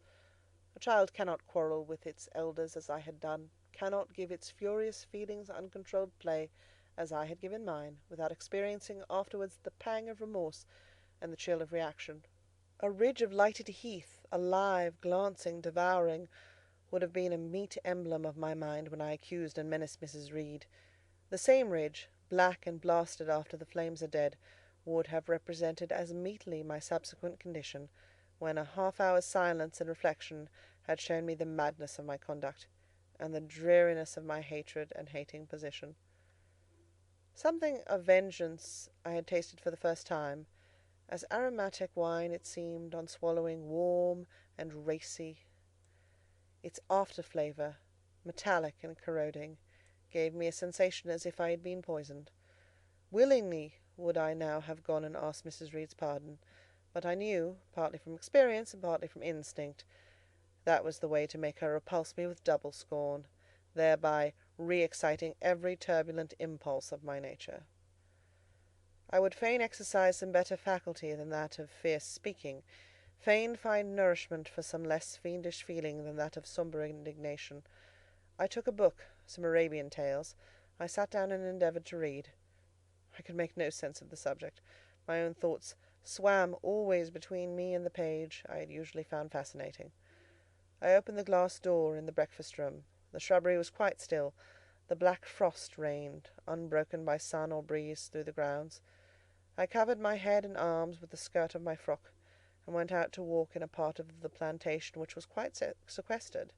But I found no pleasure in the silent trees, the falling fir cones, the congealed relics of autumn, russet leaves swept by past winds in heaps and now stiffened together. I leaned against a gate, and looked into an empty field where no sheep were feeding, where the short grass was nipped and blanched. It was a very grey day, a most opaque sky. onding on snow, canopied all. Thence flakes fell at intervals, which settled on the hard plain and on the hoary lea without melting. I stood, a wretched child enough, whispering to myself over and over again, "What shall I do? What shall I do?" All at once I heard a clear voice call, "Miss Jane, where are you? Come to lunch." It was Bessie, I knew well enough, but I did not stir. Her light step came tripping down the path. "You naughty little thing," she said. "Why don't you come when you're called?" Bessie's presence, compared with the thoughts over which I had been brooding, seemed cheerful, even though, as usual, she was somewhat cross. The fact is, after my conflict with and victory over Mrs. Reed, I was not disposed to care much for the nurserymaid's transitory anger, and I was disposed to bask in her youthful lightness of heart. I just put my 2 arms round her and said, "Come, Bessie, don't scold." The action was more frank and fearless than any I was habituated to indulge in. Somehow it pleased her. "You're a strange little child, Miss Jane," she said, as she looked down at me. "A little roving, solitary thing. And you're going to school, I suppose?" I nodded. "And won't you be sorry to leave poor Bessie?" "What does Bessie care for me? She's always scolding me." "Because you're such a queer, frightened, shy little thing. You should be bolder." "What, to get more knocks?" "Nonsense. But you are rather put upon, that's certain. My mother said when she came down to see me last week, she would not like a little one of her own to be in your place. Now come in. I've got some good news for you." "I don't think you have, Bessie." "Child, what do you mean? What sorrowful eyes you fix on me?" "Well, but Missis and the young ladies and Master John are going out to tea this afternoon, and you shall have tea with me. I'll ask cook to bake you a little cake, and then you shall help me to look over your drawers, for I am soon to pack your trunk. Missis intends you to leave Gateshead in a day or two, and you shall choose what toys you like to take with you." "Bessie, you must promise not to scold me any more till I go." "Well, I will. But mind you're a very good girl, and don't be afraid of me. Don't start when I chance to speak rather sharply. It's so provoking." "I don't think I shall ever be afraid of you again, Bessie, because I've gotten used to you, and I shall soon have another set of people to dread." "If you dread them, they'll dislike you." "As you do, Bessie." "I don't dislike you, miss. I believe I'm fonder of you than of all the others." "You don't show it." "You sharp little thing. You've got quite a new way of talking. What makes you so venturesome and hardy?" "Why, I shall soon be away from you, and besides—" I was going to say something about what had passed between me and Mrs. Reed, but on second thoughts I considered it better to remain silent on that head. "And so you're glad to leave me?" "Not at all, Bessie, indeed. Just now I'm rather sorry." "Just now? And rather? How coolly my little lady says it. I dare say now, if I were to ask you for a kiss, you wouldn't give it me. You'd say you'd rather not. I'll kiss you and welcome. Bend your head down." Bessie stooped, we mutually embraced, and I followed her into the house quite comforted. That afternoon lapsed in peace and harmony, and in the evening Bessie told me some of her most enchanting stories, and sang me some of her sweetest songs. Even for me, life had its gleams of sunshine. End of chapter 4. Jane Eyre by Charlotte Bronte. Chapter 5. 5 o'clock had hardly struck on the morning of the 19th of January, when Bessie brought a candle into my closet and found me already up and nearly dressed. I had risen half an hour before her entrance, and had washed my face, and put on my clothes by the light of a half moon just setting, whose rays streamed through the narrow window near my crib. I was to leave Gateshead that day by a coach which passed the lodge gates at 6 a.m. Bessie was the only person yet risen. She had lit a fire in the nursery, where she now proceeded to make my breakfast. Few children can eat when excited with the thoughts of a journey, nor could I. Bessie, having pressed me in vain to take a few spoonfuls of the boiled milk and bread she had prepared for me, wrapped up some biscuits in a paper and put them into my bag. Then she helped me on with my pelisse and bonnet, and wrapping herself in a shawl, she and I left the nursery. As we passed Mrs. Reed's bedroom, she said, "Will you go in and bid Missis good-bye?" "No, Bessie. She came to my crib last night, when you were gone down to supper, and said I need not disturb her in the morning, or my cousins either, and she told me to remember that she had always been my best friend, and to speak of her and be grateful to her accordingly." "What did you say, miss?" "Nothing. I covered my face with the bedclothes, and turned from her to the wall." "That was wrong, Miss Jane." "It was quite right, Bessie. Your missus has not been my friend. She has been my foe." "Oh, Miss Jane, don't say so." "Good-bye to Gateshead," cried I, as we passed through the hall and went out at the front door. The moon was set, and it was very dark. Bessie carried a lantern whose light glanced on wet steps and gravel roads sodden by a recent thaw. Raw and chill was the winter morning; my teeth chattered as I hastened down the drive. There was a light in the porter's lodge. When we reached it, we found the porter's wife just kindling her fire. My trunk, which had been carried down the evening before, stood corded at the door. It wanted but a few minutes of 6, and shortly after that hour had struck, the distant roll of wheels announced the coming coach. I went to the door and watched its lamps approach rapidly through the gloom. "Is she going by herself?" asked the porter's wife. "Yes." "And how far is it?" 50 miles. "What a long way! I wonder Mrs. Reed is not afraid to trust her so far alone." The coach drew up. There it was at the gates with its 4 horses and its top laden with passengers. The guard and coachman loudly urged haste. My trunk was hoisted up. I was taken from Bessie's neck, to which I clung with kisses.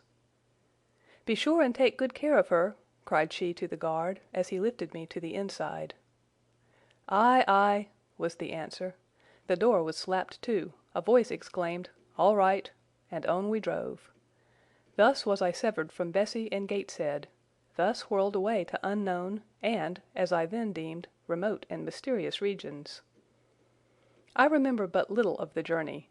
I only know that the day seemed to me of a preternatural length, and that we appeared to travel over hundreds of miles of road. We passed through several towns, and in one, a very large one, the coach stopped. The horses were taken out, and the passengers alighted to dine. I was carried into an inn where the guard wanted me to have some dinner, but as I had no appetite, he left me in an immense room with a fireplace at each end, a chandelier pendant from the ceiling, and a little red gallery high up against the wall filled with musical instruments. Here I walked about for a long time, feeling very strange, and mortally apprehensive of someone coming in and kidnapping me, for I believed in kidnappers, their exploits having frequently figured in Bessie's fireside chronicles. At last the guard returned. Once more I was stowed away in the coach. My protector mounted his own seat, sounded his hollow horn, and away we rattled over the stony street of L. The afternoon came on wet and somewhat misty. As it waned into dusk, I began to feel that we were getting very far indeed from Gateshead. We ceased to pass through towns. The country changed. Great grey hills heaved up round the horizon. As twilight deepened, we descended a valley, dark with wood, and long after night had overclouded the prospect, I heard a wild wind rushing amongst trees. Lulled by the sound, I at last dropped asleep. I had not long slumbered when the sudden cessation of motion awoke me. The coach door was open, and a person like a servant was standing at it. I saw her face and dress by the light of the lamps. "Is there a little girl called Jane Eyre here?" she asked. I answered yes, and was then lifted out. My trunk was handed down, and the coach instantly drove away. I was stiff with long sitting, and bewildered with the noise and motion of the coach. Gathering my faculties, I looked about me. Rain, wind, and darkness filled the air. Nevertheless, I dimly discerned a wall before me, and a door open in it. Through this door I passed with my new guide. She shut and locked it behind her. There was now visible a house or houses, for the building spread far, with many windows, and lights burning in some. We went up a broad pebbly path, splashing wet, and were admitted at a door. Then the servant led me through a passage into a room with a fire, where she left me alone. I stood and warmed my numbed fingers over the blaze. Then I looked round. There was no candle, but the uncertain light from the hearth showed, by intervals, papered walls, carpet, curtains, shining mahogany furniture, It was a parlour, not so spacious or splendid as the drawing-room at Gateshead, but comfortable enough. I was puzzling to make out the subject of a picture on the wall, when the door opened, and an individual carrying a light entered. Another followed close behind. The first was a tall lady with dark hair, dark eyes, and a pale and large forehead. Her figure was partly enveloped in a shawl, her countenance was grave, her bearing erect. "The child is very young to be sent alone," said she, putting her candle down on the table. She considered me attentively for a minute or two, then further added, "She had better be put to bed soon. She looks tired. Are you tired?" she asked, placing her hand on my shoulder. "A little, ma'am." "And hungry too, no doubt. Let her have some supper before she goes to bed, Miss Miller. Is this the first time you have left your parents to come to school, my little girl?" I explained to her that I had no parents. She inquired how long they had been dead, then how old I was, what was my name, whether I could read, write, and sew a little. Then she touched my cheek gently with her forefinger, and saying, she hoped I should be a good child, dismissed me along with Miss Miller. The lady I had left might be about 29. The one who went with me appeared some years younger. The first impressed me by her voice, look, and air. Miss Miller was more ordinary, ruddy in complexion, though of a careworn countenance, hurried in gait and action, like one who had always a multiplicity of tasks on hand. She looked, indeed, what I afterwards found she really was, an under-teacher. Led by her, I passed from compartment to compartment, from passage to passage, of a large and irregular building, till, emerging from the total and somewhat dreary silence pervading that portion of the house we had traversed, we came upon the hum of many voices, and presently entered a wide, long room, with great deal tables, 2 at each end, on each of which burnt a pair of candles, and seated all round on benches, a congregation of girls of every age from 9 or 10 to 20. Seen by the dim light of the dips, their number to me appeared countless, though not in reality exceeding 80. They were uniformly dressed in brown stuff frocks of quaint fashion, and long holland pinafores. It was the hour of study. They were engaged in conning over their tomorrow's task, and the hum I had heard was the combined result of their whispered repetitions. Miss Miller signed to me to sit on a bench near the door. Then, walking up to the top of the long room, she cried out, "Monitors, collect the lesson books and put them away." 4 tall girls arose from different tables, and going round, gathered the books and removed them. Miss Miller again gave the word of command. "Monitors, fetch the supper trays." The tall girls went out and returned presently, each bearing a tray, with portions of something, I knew not what, arranged thereon, and a pitcher of water and mug in the middle of each tray. The portions were handed round. Those who liked took a draught of the water, the mug being common to all. When it came to my turn, I drank, for I was thirsty, but did not touch the food, excitement and fatigue rendering me incapable of eating. I now saw, however, that it was a thin oaten cake shaved into fragments. The meal over, prayers were read by Miss Miller, and the classes filed off, 2 and 2, upstairs. Overpowered by this time with weariness, I scarcely noticed what sort of a place the bedroom was, except that, like the schoolroom, I saw it was very long. Tonight I was to be Miss Miller's bedfellow. She helped me to undress. When laid down, I glanced at the long rows of beds, each of which was quickly filled with 2 occupants. In 10 minutes the single light was extinguished, and amidst silence and complete darkness, I fell asleep. The night passed rapidly. I was too tired even to dream. I only once awoke to hear the wind rave in furious gusts, and the rain fall in torrents, and to be sensible that Miss Miller had taken her place by my side. When I again unclosed my eyes, a loud bell was ringing. The girls were up and dressing. Day had not yet begun to dawn, and a rushlight or 2 burned in the room. I, too, rose reluctantly. It was bitter cold, and I dressed as well as I could for shivering, and washed when there was a basin at liberty, which did not occur soon, as there was but 1 basin to 6 girls, on the stands down the middle of the room. Again the bell rang. All formed in file, 2 and 2, and in that order descended the stairs and entered the cold and dimly lit schoolroom. Here prayers were read by Miss Miller. Afterwards she called out, "Form classes." A great tumult succeeded for some minutes, during which Miss Miller repeatedly exclaimed, "Silence!" and "Order!" When it subsided, I saw them all drawn up in 4 semicircles, before 4 chairs, placed at the 4 tables. All held books in their hands, and a great book, like a Bible, lay on each table, before the vacant seat. A pause of some seconds succeeded, filled up by the low, vague hum of numbers. Miss Miller walked from class to class, hushing this indefinite sound. A distant bell tinkled. Immediately 3 ladies entered the room, each walked to a table and took her seat. Miss Miller assumed the 4th vacant chair, which was that nearest the door, and around which the smallest of the children were assembled. To this inferior class I was called, and placed at the bottom of it. Business now began. The day's collect was repeated. Then certain texts of Scripture were said, and to these succeeded a protracted reading of chapters in the Bible which lasted an hour. By the time that exercise was terminated, day had fully dawned. The indefatigable bell now sounded for the 4th time. The classes were marshaled and marched into another room to breakfast. How glad I was to behold a prospect of getting something to eat! I was now nearly sick from inanition, having taken so little the day before. The refectory was a great, low-ceiled, gloomy room. On 2 long tables smoked basins of something hot, which, however, to my dismay, sent forth an odor far from inviting.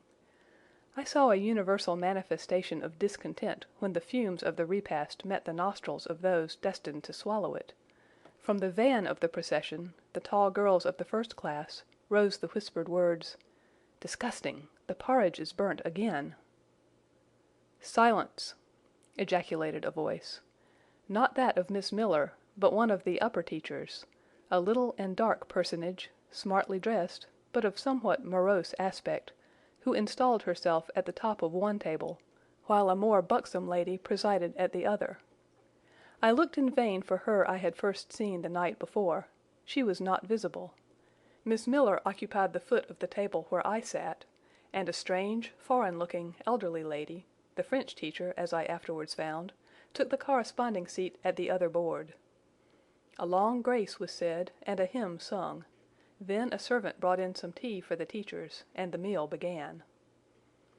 Ravenous, and now very faint, I devoured a spoonful or 2 of my portion without thinking of its taste. But the first edge of hunger blunted, I perceived that I had got in hand a nauseous mess.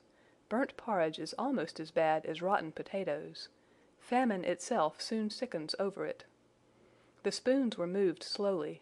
I saw each girl taste her food and try to swallow it, but in most cases the effort was soon relinquished.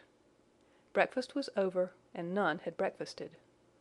Thanks being returned for what we had not got, and a second hymn chanted, the refectory was evacuated for the schoolroom. I was one of the last to go out, and in passing the tables I saw one teacher take a basin of the porridge and taste it. She looked at the others, all their countenances expressed displeasure, and one of them, the stout one, whispered, "Abominable stuff! How shameful!" A quarter of an hour passed before lessons again began, during which the schoolroom was in a glorious tumult. For that space of time it seemed to be permitted to talk loud and more freely, and they used their privilege. The whole conversation ran on the breakfast, which one and all abused roundly. Poor things, it was the sole consolation they had. Miss Miller was now the only teacher in the room. A group of great girls standing about her spoke with serious and sullen gestures. I heard the name of Mr. Brocklehurst pronounced by some lips, at which Miss Miller shook her head disapprovingly, but she made no great effort to check the general wrath. Doubtless she shared in it. A clock in the schoolroom struck 9. Miss Miller left her circle, and standing in the middle of the room cried, "Silence! To your seats!" Discipline prevailed. In 5 minutes the confused throng was resolved into order, and comparative silence quelled the babel-clamor of tongues. The upper teachers now punctually resumed their posts. but still all seemed to wait. Ranged on benches down the sides of the room, the 80 girls sat motionless and erect. A quaint assemblage they appeared, all with plain locks combed from their faces, not a curl visible, in brown dresses, made high and surrounded by a narrow tucker about the throat, with little pockets of holland, shaped something like a Highlander's purse, tied in front of their frocks, and destined to serve the purpose of a work-bag, all, too, wearing woolen stockings and country-made shoes, fastened with brass buckles. Above 20 of those clad in this costume were full-grown girls, or rather young women. It suited them ill, and gave an air of oddity even to the prettiest. I was still looking at them, and also at intervals examining the teachers, none of whom precisely pleased me, for the stout one was a little coarse, the dark one not a little fierce, the foreigner harsh and grotesque, and Miss Miller, poor thing, looked purple, weather-beaten, and overworked, when, as my eye wandered from face to face, the whole school rose simultaneously, as if moved by a common spring. What was the matter? I had heard no order given. I was puzzled. Ere I had gathered my wits, the classes were again seated, but as all eyes now turned to one point, mine followed the general direction, and encountered the personage who had received me last night. She stood at the bottom of the long room, on the hearth, for there was a fire at each end. She surveyed the 2 rows of girls silently and gravely. Miss Miller, approaching, seemed to ask her a question, and having received her answer, went back to her place and said aloud, "Monitor of the first class, fetch the globes." While the direction was being executed, the lady consulted moved slowly up the room. I suppose I have a considerable organ of veneration, for I retain yet the sense of admiring awe with which my eyes traced her steps. Seen now, in broad daylight, she looked tall, fair, and shapely, brown eyes with a benignant light in their iris, and a fine penciling of long lashes round, relieved the whiteness of her large front. On each of her temples her hair, of a very dark brown, was clustered in round curls, according to the fashion of those times, when neither smooth bands nor long ringlets were in vogue. Her dress, also in the mode of the day, was of purple cloth, relieved by a sort of Spanish trimming of black velvet. A gold watch—watches were not so common then as now—shone at her girdle. Let the reader add, to complete the picture, refined features, a complexion, if pale, clear, and a stately air and carriage, and he will have, at least, as clearly as words can give it, a correct idea of the exterior of Miss Temple, Maria Temple, as I afterwards saw the name written in a prayer book entrusted to me to carry to church. The superintendent of Lowood, for such was this lady, having taken her seat before a pair of globes placed on one of the tables, summoned the first class round her, and commenced giving a lesson on geography. The lower classes were called by the teachers. Repetitions in history, grammar, etc., went on for an hour. Writing and arithmetic succeeded, and music lessons were given by Miss Temple to some of the elder girls. The duration of each lesson was measured by the clock, which at last struck 12. The superintendent rose. "I have a word to address to the pupils," said she. The tumult of cessation from lessons was already breaking forth, but it sank at her voice. She went on, "You had this morning a breakfast which you could not eat. You must be hungry. I have ordered that a lunch of bread and cheese shall be served to all." The teachers looked at her with a sort of surprise. "It is to be done on my responsibility," she added, in an explanatory tone to them, and immediately afterwards left the room. The bread and cheese was presently brought in and distributed, to the high delight and refreshment of the whole school. The order was now given, "To the garden." Each put on a coarse straw bonnet, with strings of colored calico, and a cloak of gray frieze. I was similarly equipped, and, following the stream, I made my way into the open air. The garden was a wide enclosure, surrounded with walls so high as to exclude every glimpse of prospect.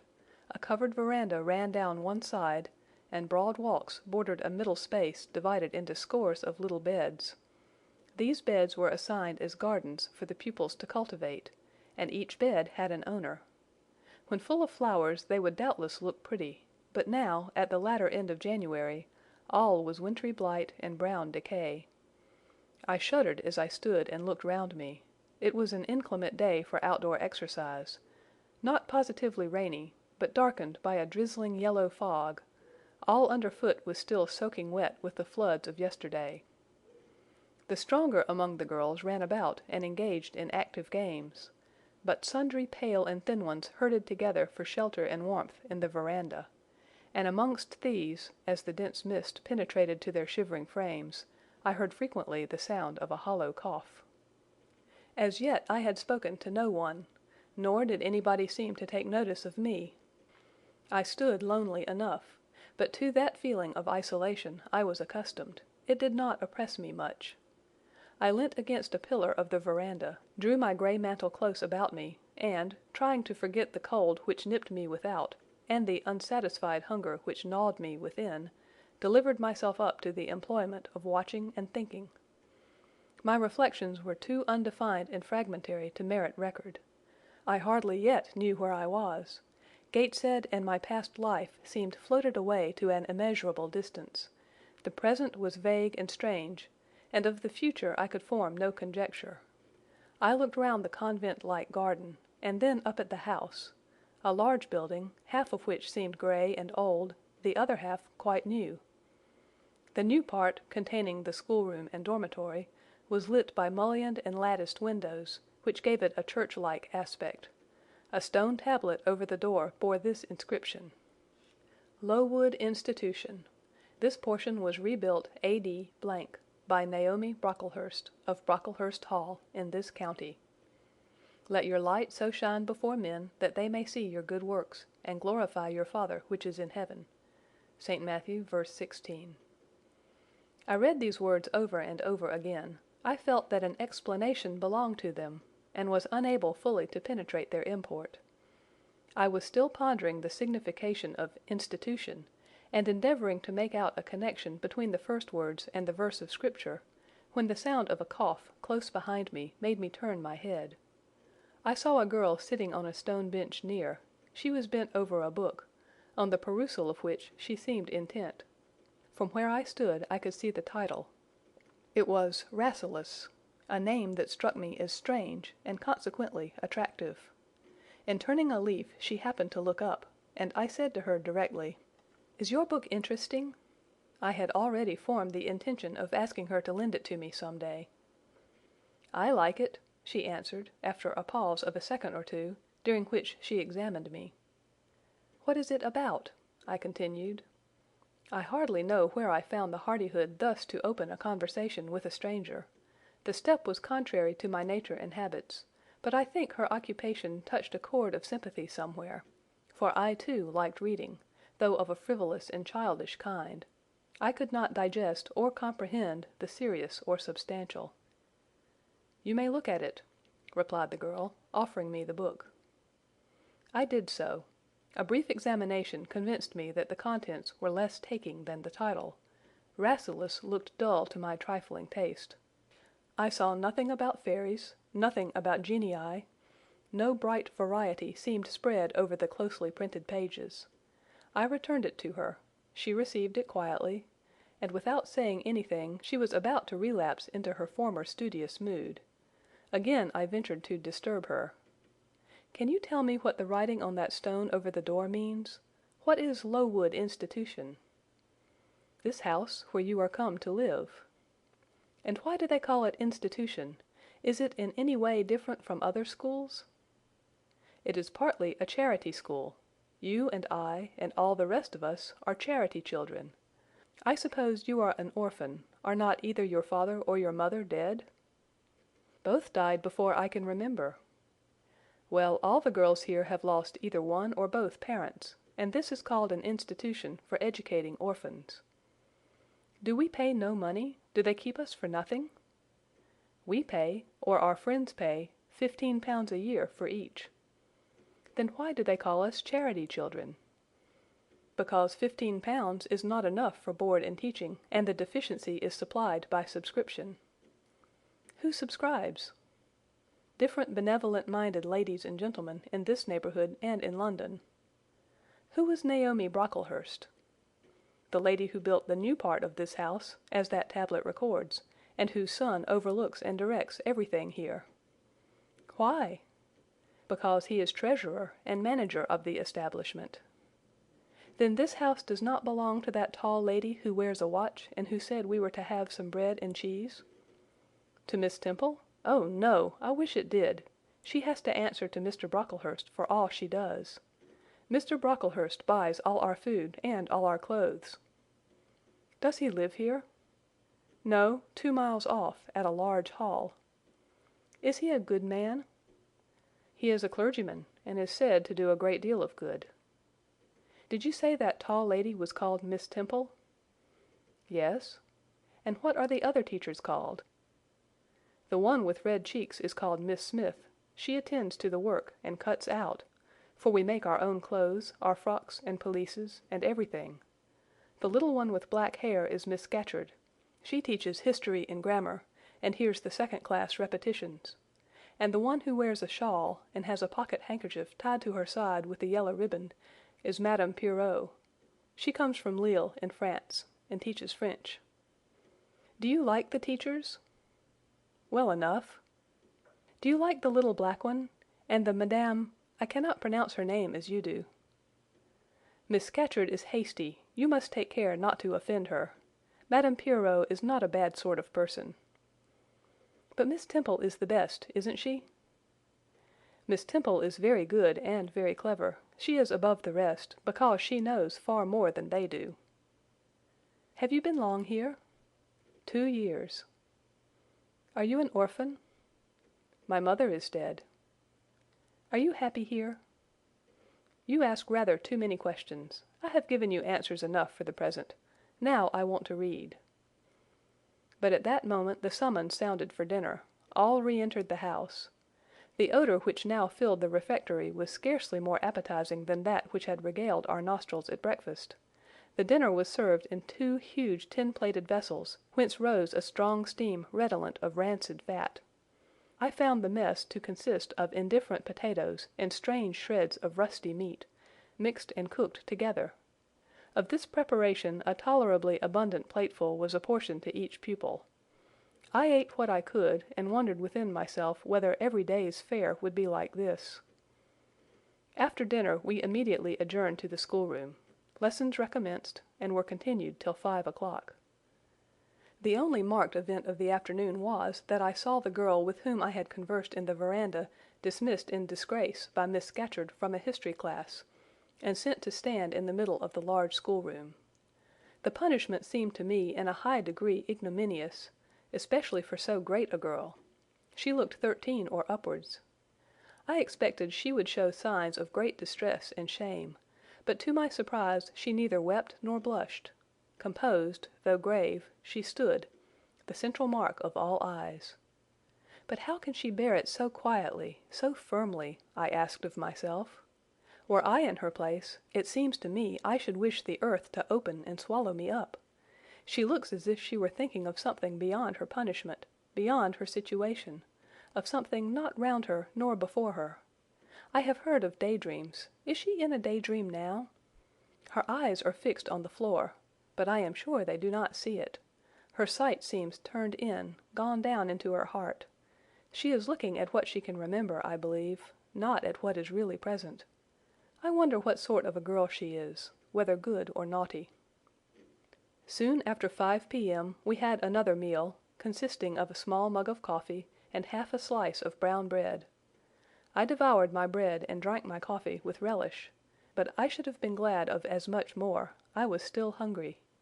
Half an hour's recreation succeeded, then study, then the glass of water and the piece of oat-cake, prayers, and bed. Such was my first day at Lowood. End of chapter 5. Jane Eyre by Charlotte Brontë. Chapter 6.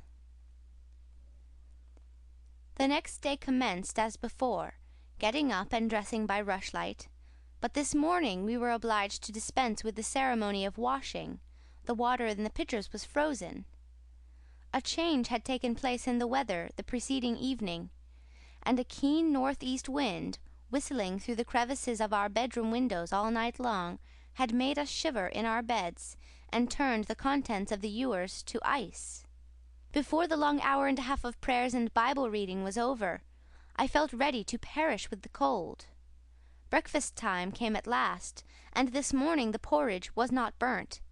The quality was eatable, the quantity small. How small my portion seemed! I wished it had been doubled.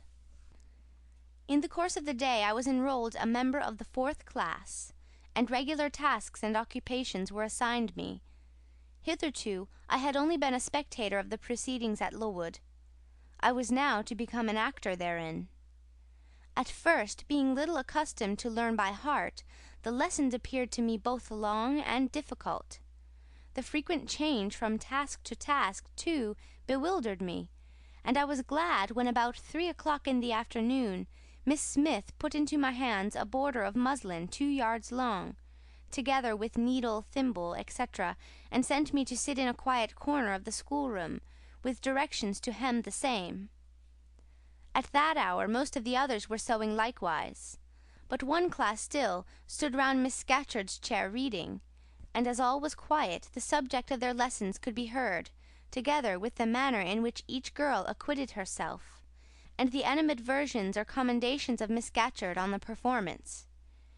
It was English history. Among the readers I observed my acquaintance of the veranda.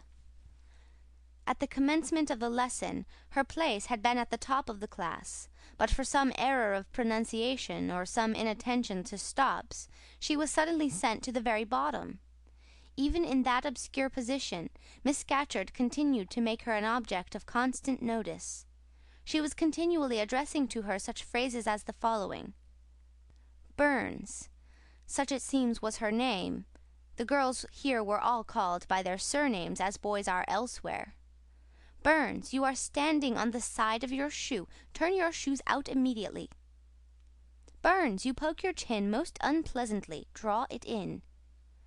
Burns, I insist on your holding your head up. I will not have you before me in that attitude, etc., etc.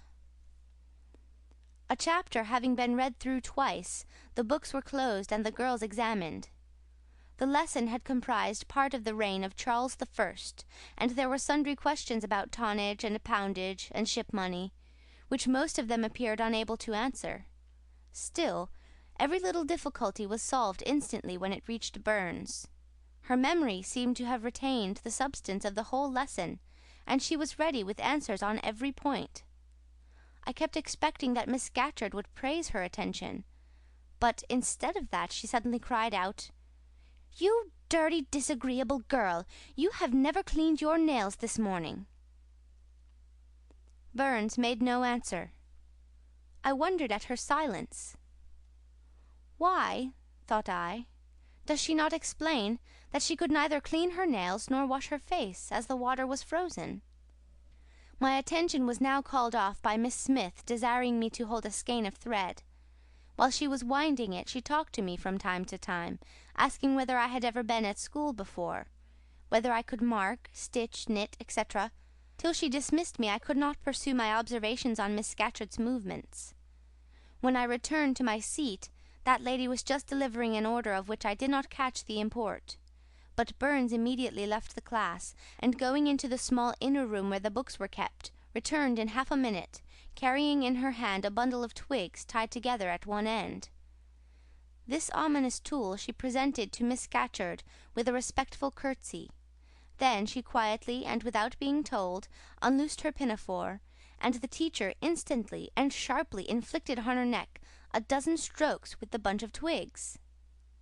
Not a tear rose to Burns' eye, and while I paused from my sewing, because my fingers quivered at this spectacle with a sentiment of unavailing and impotent anger, not a feature of her pensive face altered its ordinary expression. "Hardened girl!" exclaimed Miss Scatcherd. "Nothing can correct you of your slatternly habits. Carry the rod away."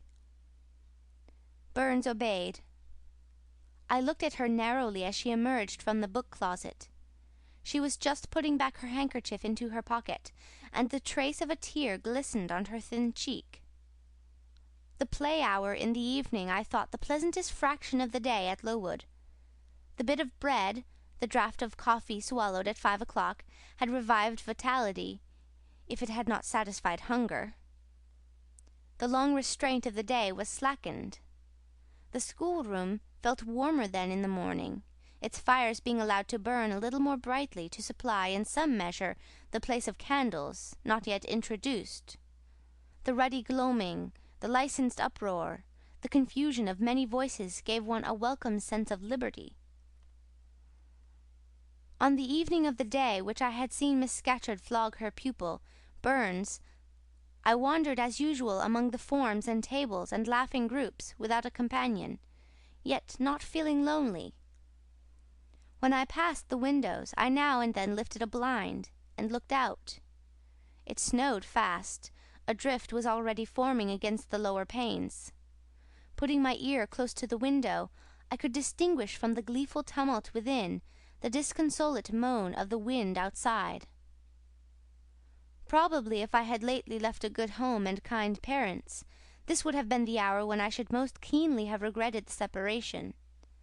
That wind would then have saddened my heart. This obscure chaos would have disturbed my peace. As it was, I derived from both a strange excitement, and reckless and feverish, I wished the wind to howl more wildly, the gloom to deepen to darkness, and the confusion to rise to clamour. Jumping over forms and creeping under tables, I made my way to one of the fireplaces. There, kneeling by the high wire fender, I found Burns, absorbed, silent, abstracted from all around her by the companionship of a book, which she read by the dim glare of the embers. "Is it still Rasselas?" I asked, coming behind her. "Yes," she said, "and I have just finished it." And in 5 minutes more she shut it up. I was glad of this. Now, thought I can perhaps get her to talk. I sat down by her on the floor. "What is your name besides Burns?" "Helen." "Do you come a long way from here?" "I come from a place farther north, quite on the borders of Scotland." "Will you ever go back?" "I hope so, but nobody can be sure of the future." "You must wish to leave Lowood." "No, why should I? I was sent to Lowood to get an education, and it would be of no use going away until I have attained that object." "But that teacher, Miss Scatcherd, is so cruel to you." "Cruel? Not at all. She is severe. She dislikes my faults." "And if I were in your place I should dislike her. I should resist her. If she struck me with that rod, I should get it from her hand. I should break it under her nose." "Probably you would do nothing of the sort, but if you did, Mr. Brocklehurst would expel you from the school. That would be a great grief to your relations. It is far better to endure patiently a smart which nobody feels but yourself, than to commit a hasty action whose evil consequences will extend to all connected with you. And besides, the Bible bids us return good for evil." "But then it seems disgraceful to be flogged, and to be sent to stand in the middle of a room full of people, and you are such a great girl. I am far younger than you, and I could not bear it." "Yet it would be your duty to bear it, if you could not avoid it. It is weak and silly to say you cannot bear what it is your fate to be required to bear." I heard her with wonder. I could not comprehend this doctrine of endurance, and still less I could understand or sympathize with the forbearance she expressed for her chastiser. Still, I felt that Helen Burns considered things by a light invisible to my eyes. I suspected she might be right and I wrong, but I would not ponder the matter deeply. Like Felix, I put it off to a more convenient season. "You say you have faults, Helen. What are they? To me you seem very good." "Then learn from me not to judge by appearances. I am, as Miss Scatcherd said, slatternly. I seldom put and never keep things in order. I am careless, I forget rules. I read when I should learn my lessons. I have no method, and sometimes I say, like you, I cannot bear to be subjected to systematic arrangements. This is all very provoking to Miss Scatcherd, who is naturally neat, punctual, and particular. And cross and cruel, I added. But Helen Burns would not admit my addition. She kept silence. Is Miss Temple as severe to you as Miss Scatcherd? At the utterance of Miss Temple's name, a soft smile flitted over her grave face. Miss Temple is full of goodness. It pains her to be severe to anyone, even the worst in the school. She sees my errors and tells me of them gently, and if I do anything worthy of praise, she gives me my meed liberally. One strong proof of my wretchedly defective nature is, that even her expostulations, so mild, so rational, have not influence to cure me of my faults, and even her praise, though I value it most highly, cannot stimulate me to continued care and foresight. That is curious, said I. It is so easy to be careful. For you, I have no doubt it is. I observed you in your class this morning, and saw you were closely attentive. Your thoughts never seemed to wander while Miss Miller explained the lesson and questioned you. Now mine continually rove away, when I should be listening to Miss Scatcherd, and collecting all she says with assiduity. Often I lose the very sound of her voice. I fall into a sort of dream. Sometimes I think I am in Northumberland, and that the noises I hear around me are the bubbling of a little brook, which runs through Deepden near our house. Then, when it comes to my turn to reply, I have to be awakened, and having heard nothing of what was read for listening to the visionary brook, I have no answer ready. Yet how well you replied this afternoon! It was mere chance. The subject on which we had been reading had interested me. This afternoon, instead of dreaming of Deepden, I was wondering how a man who wished to do right could act so unjustly and unwisely as Charles I sometimes did, and I thought, what a pity it was that, with his integrity and conscientiousness, he could see no farther than the prerogatives of the crown. If he had but been able to look at a distance and see how what they call the spirit of the age was tending. Still, I like Charles. I respect him. I pity him, poor murdered king. Yet his enemies were the worst. They shed blood they had no right to shed. How dared they kill him? Helen was talking to herself now. She had forgotten I could not very well understand her, that I was ignorant, or nearly so, of the subject she discussed. I recalled her to my level. And when Miss Temple teaches you, do your thoughts wander then? No, certainly not often, because Miss Temple has generally something to say which is newer than my own reflections. Her language is singularly agreeable to me, and the information she communicates is often just what I wished to gain. Well, then, with Miss Temple you are good? Yes, in a passive way. I make no effort. I follow as inclination guides me. There is no merit in such goodness. A great deal. You are good to those who are good to you. It is all I ever desire to be. If people were always kind and obedient to those who are cruel and unjust, the wicked people would have it all their own way. They would never feel afraid, and so they would never alter, but would grow worse and worse. When we are struck at without a reason, we should strike back again very hard. I am sure we should, so hard as to teach the person who struck us never to do it again. You will change your mind, I hope, when you grow older. As yet you are but a little untaught girl. But I feel this, Helen. I must dislike those who, whatever I do to please them, persist in disliking me. I must resist those who punish me unjustly. It is as natural as that I should love those who show me affection, or submit to punishment when I feel it is deserved.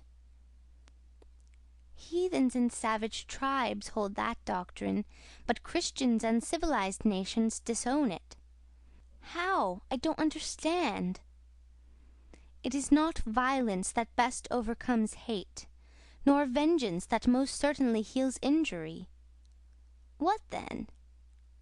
Read the New Testament, and observe what Christ says, and how he acts. Make his word your rule, and his conduct your example. What does he say? Love your enemies, bless them that curse you, do good to them that hate you, and despitefully use you. Then I should love Mrs. Reed, which I cannot do. I should bless her son John, which is impossible. In her turn, Helen Burns asked me to explain, and I proceeded forthwith to pour out, in my own way, the tale of my sufferings and resentments. Bitter and truculent when excited, I spoke as I felt, without reserve or softening. Helen heard me patiently to the end. I expected she would then make a remark, but she said nothing. "Well," I asked impatiently, "is not Mrs. Reed a hard-hearted, bad woman?" "She has been unkind to you, no doubt, because you see she dislikes your cast of character, as Miss Scatcherd does mine. But how minutely you remember all she has done and said to you! What a singularly deep impression her injustice seems to have made on your heart! No ill usage so brands its record on my feelings. Would you not be happier if you tried to forget her severity, together with the passionate emotions it excited? Life appears to me too short to be spent in nursing animosity, or registering wrongs. We are, and must be, one and all, burdened with faults in this world. But the time will soon come when, I trust, we shall put them off in putting off our corruptible bodies. When debasement and sin will fall from us with this cumbrous frame of flesh, and only the spark of the spirit will remain. The impalpable principle of light and thought, pure as when it left the Creator to inspire the Creator. Whence it came, it will return, perhaps again to be communicated to some being higher than man, perhaps to pass through gradations of glory from the pale human soul to brighten to the seraph. Surely it will never, on the contrary, be suffered to degenerate from man to fiend. No, I cannot believe that. I hold another creed, which no one ever taught me, and which I seldom mention, but in which I delight, and to which I cling, for it extends hope to all. It makes eternity a rest, a mighty home, not a terror and an abyss. Besides, with this creed I can so clearly distinguish between the criminal and his crime. I can so sincerely forgive the first, while I abhor the last. With this creed revenge never worries my heart. The degradation never too deeply disgusts me. Injustice never crushes me too low. I live in calm, looking to the end. Helen's head, always drooping, sank a little lower as she finished this sentence. I saw by her look she wished no longer to talk to me, but rather to converse with her own thoughts. She was not allowed much time for meditation. A monitor, a great rough girl, presently came up, exclaiming in a strong Cumberland accent, "Helen Burns, if you don't go and put your drawer in order, and fold up your work this minute, I'll tell Miss Scatcherd to come and look at it." Helen sighed as her reverie fled, and, getting up, obeyed the monitor without reply, as without delay. End of chapter 6. Jane Eyre by Charlotte Bronte. Chapter 7. My first quarter at Lowood seemed an age, and not the golden age either. It comprised an irksome struggle with difficulties in habituating myself to new rules and unwonted tasks. The fear of failure in these points harassed me worse than the physical hardships of my lot, though these were no trifles. During January, February, and part of March, the deep snows, and after their melting, the almost impassable roads, prevented our stirring beyond the garden walls, except to go to church. But within these limits we had to pass an hour every day in the open air. Our clothing was insufficient to protect us from the severe cold. We had no boots. The snow got into our shoes and melted there. Our ungloved hands became numbed and covered with chilblains, as were our feet. I remember well the distracting irritation I endured from this cause every evening, when my feet inflamed, and the torture of thrusting the swelled, raw, and stiff toes into my shoes in the morning. Then the scanty supply of food was distressing. With the keen appetites of growing children, we had scarcely sufficient to keep alive a delicate invalid. From this deficiency of nourishment resulted an abuse, which pressed hardly on the younger pupils. Whenever the famished great girls had an opportunity, they would coax or menace the little ones out of their portion. Many a time I have shared between two claimants the precious morsel of brown bread distributed at tea time, and after relinquishing to a third half the contents of a mug of coffee, I have swallowed the remainder with an accompaniment of secret tears, forced from me by the exigency of hunger. Sundays were dreary days in that wintry season. We had to walk 2 miles to Brocklebridge Church, where our patron officiated. We set out cold, we arrived at church colder. During the morning service we became almost paralyzed. It was too far to return to dinner, and an allowance of cold meat and bread, in the same penurious proportion observed in our ordinary meals, was served round between the services. At the close of the afternoon service, we returned by an exposed and hilly road, where the bitter winter wind, blowing over a range of snowy summits to the north, almost flayed the skin from our faces. I can remember Miss Temple walking lightly and rapidly along our drooping line, her plaid cloak, which the frosty wind fluttered, gathered close about her, and encouraging us, by precept and example, to keep up our spirits, and march forward, as she said, like stalwart soldiers. The other teachers, poor things, were generally themselves too much dejected to attempt the task of cheering others. How we longed for the light and heat of a blazing fire when we got back! But to the little ones at least this was denied. Each hearth in the schoolroom was immediately surrounded by a double row of great girls, and behind them the younger children crouched in groups, wrapping their starved arms in their pinafores. A little solace came at tea time, in the shape of a double ration of bread, a whole instead of a half slice, with the delicious addition of a thin scrape of butter. It was the hebdomadal treat to which we all looked forward from Sabbath to Sabbath. I generally contrived to reserve a moiety of this bounteous repast for myself, but the remainder I was invariably obliged to part with. The Sunday evening was spent in repeating by heart the church catechism, and the 5th, 6th, and 7th chapters of St. Matthew, and in listening to a long sermon read by Miss Miller, whose irrepressible yawns attested her weariness.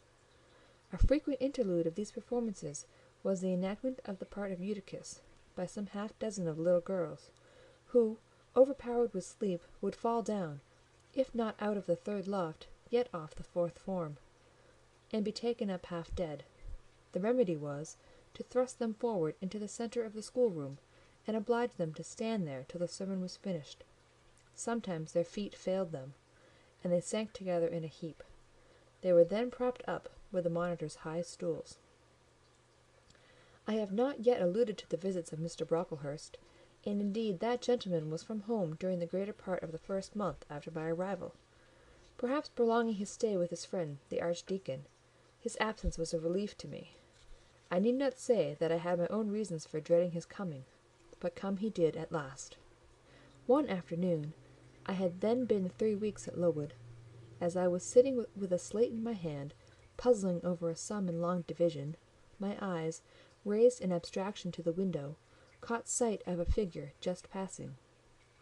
I recognized almost instinctively that gaunt outline, and when, 2 minutes after, all the school, teachers included, rose en masse, it was not necessary for me to look up in order to ascertain whose entrance they thus greeted. A long stride measured the schoolroom, and presently beside Miss Temple, who herself had risen, stood the same black column which had frowned on me so ominously from the hearthrug of Gateshead. I now glanced sideways at this piece of architecture. Yes, I was right. It was Mr. Brocklehurst, buttoned up in a surtout, and looking longer, narrower, and more rigid than ever. I had my own reasons for being dismayed at this apparition. Too well I remembered the perfidious hints given by Mrs. Reed about my disposition, etc., the promise pledged by Mr. Brocklehurst to apprise Miss Temple and the teachers of my vicious nature. All along I had been dreading the fulfilment of this promise. I had been looking out daily for the coming man, whose information respecting my past life and conversation was to brand me as a bad child for ever. Now, there he was. He stood at Miss Temple's side. He was speaking low in her ear. I did not doubt he was making disclosures of my villainy, and I watched her eye with painful anxiety, expecting every moment to see its dark orb turn on me a glance of repugnance and contempt. I listened too, and as I happened to be seated quite at the top of the room, I caught most of what he said. Its import relieved me from immediate apprehension. "I suppose, Miss Temple, the thread I bought at Lowton will do. It struck me that it would be just of the quality for the calico chemises, and I sorted the needles to match. You may tell Miss Smith that I forgot to make a memorandum of the darning needles, but she shall have some papers sent in next week, and she is not on any account to give out more than one at a time to each pupil. If they have more, they are apt to be careless and lose them. And, oh, ma'am, I wish the woolen stockings were better looked to. When I was here last, I went into the kitchen garden and examined the clothes drying on the line. There was a quantity of black hose in a very bad state of repair. From the size of the holes in them, I was sure they had not been well mended from time to time." He paused. "Your directions shall be attended to, sir," said Miss Temple. "And, ma'am," he continued, "the laundress tells me some of the girls have 2 clean tuckers in the week. It is too much. The rules limit them to 1. "I think I can explain that circumstance, sir. Agnes and Catherine Johnstone were invited to take tea with some friends at Lowton last Thursday, and I gave them leave to put on clean tuckers for the occasion." Mr. Brocklehurst nodded. "Well, for once it may pass, but please not to let the circumstance occur too often. And there is another thing which surprised me. I find, in settling accounts with the housekeeper, that a lunch, consisting of bread and cheese, has twice been served out to the girls during the past fortnight. How is this? I looked over the regulations, and I find no such meal as lunch mentioned. Who introduced this innovation, and by what authority?" "I must be responsible for the circumstance, sir," replied Miss Temple. "The breakfast was so ill prepared that the pupils could not possibly eat it, and I dared not allow them to remain fasting till dinner time." "Madam, allow me an instant.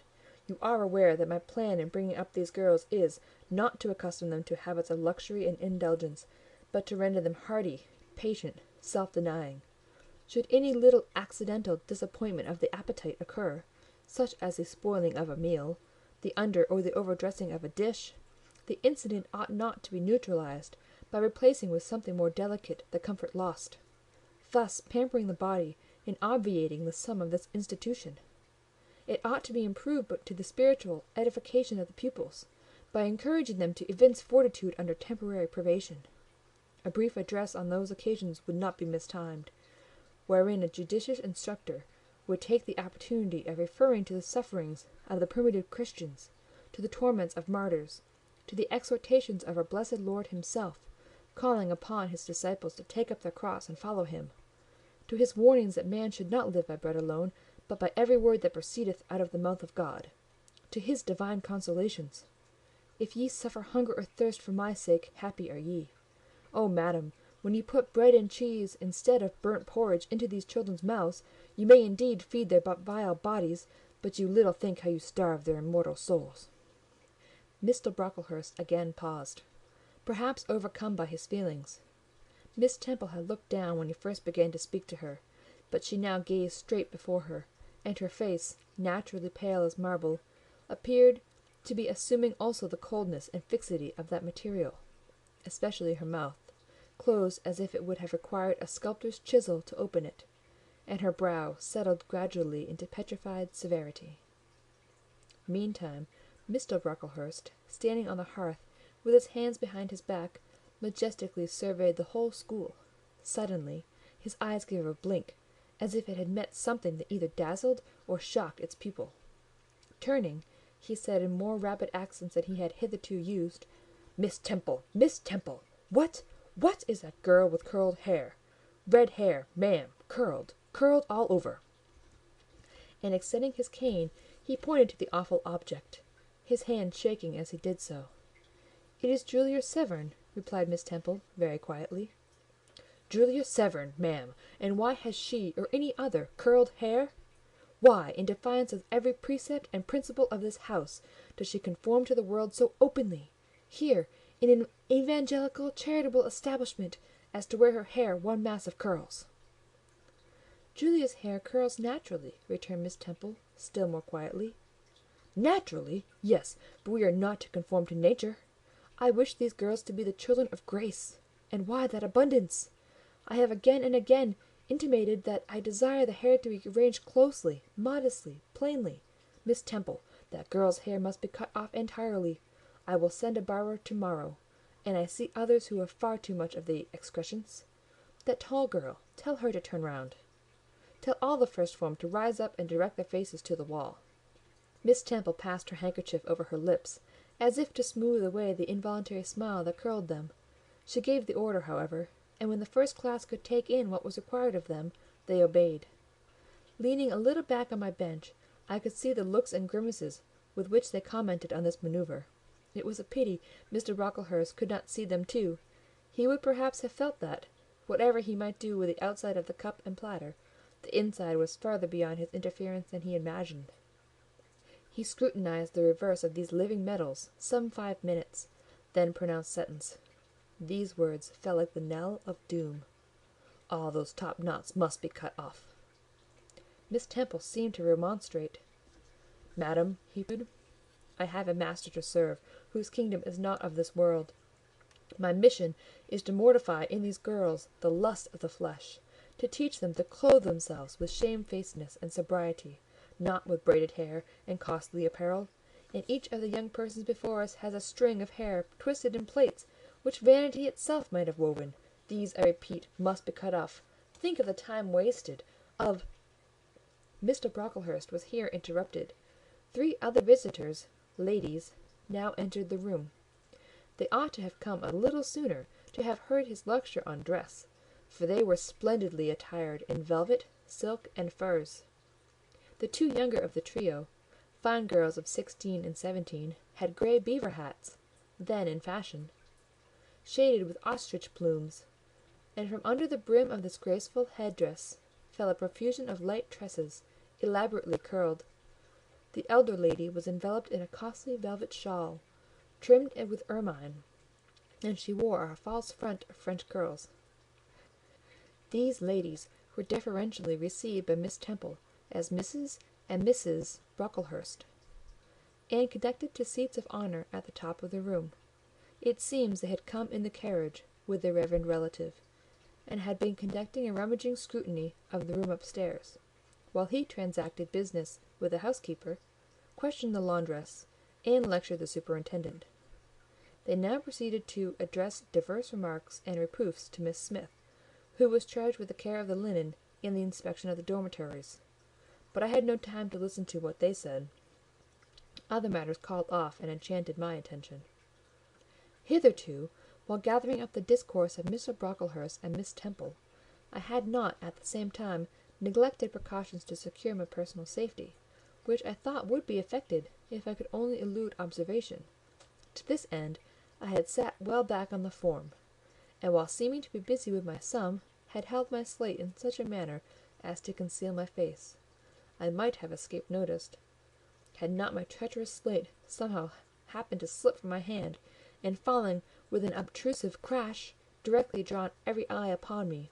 I knew it was all over now, and as I stooped up to pick up the 2 fragments of slate, I rallied my forces for the worst.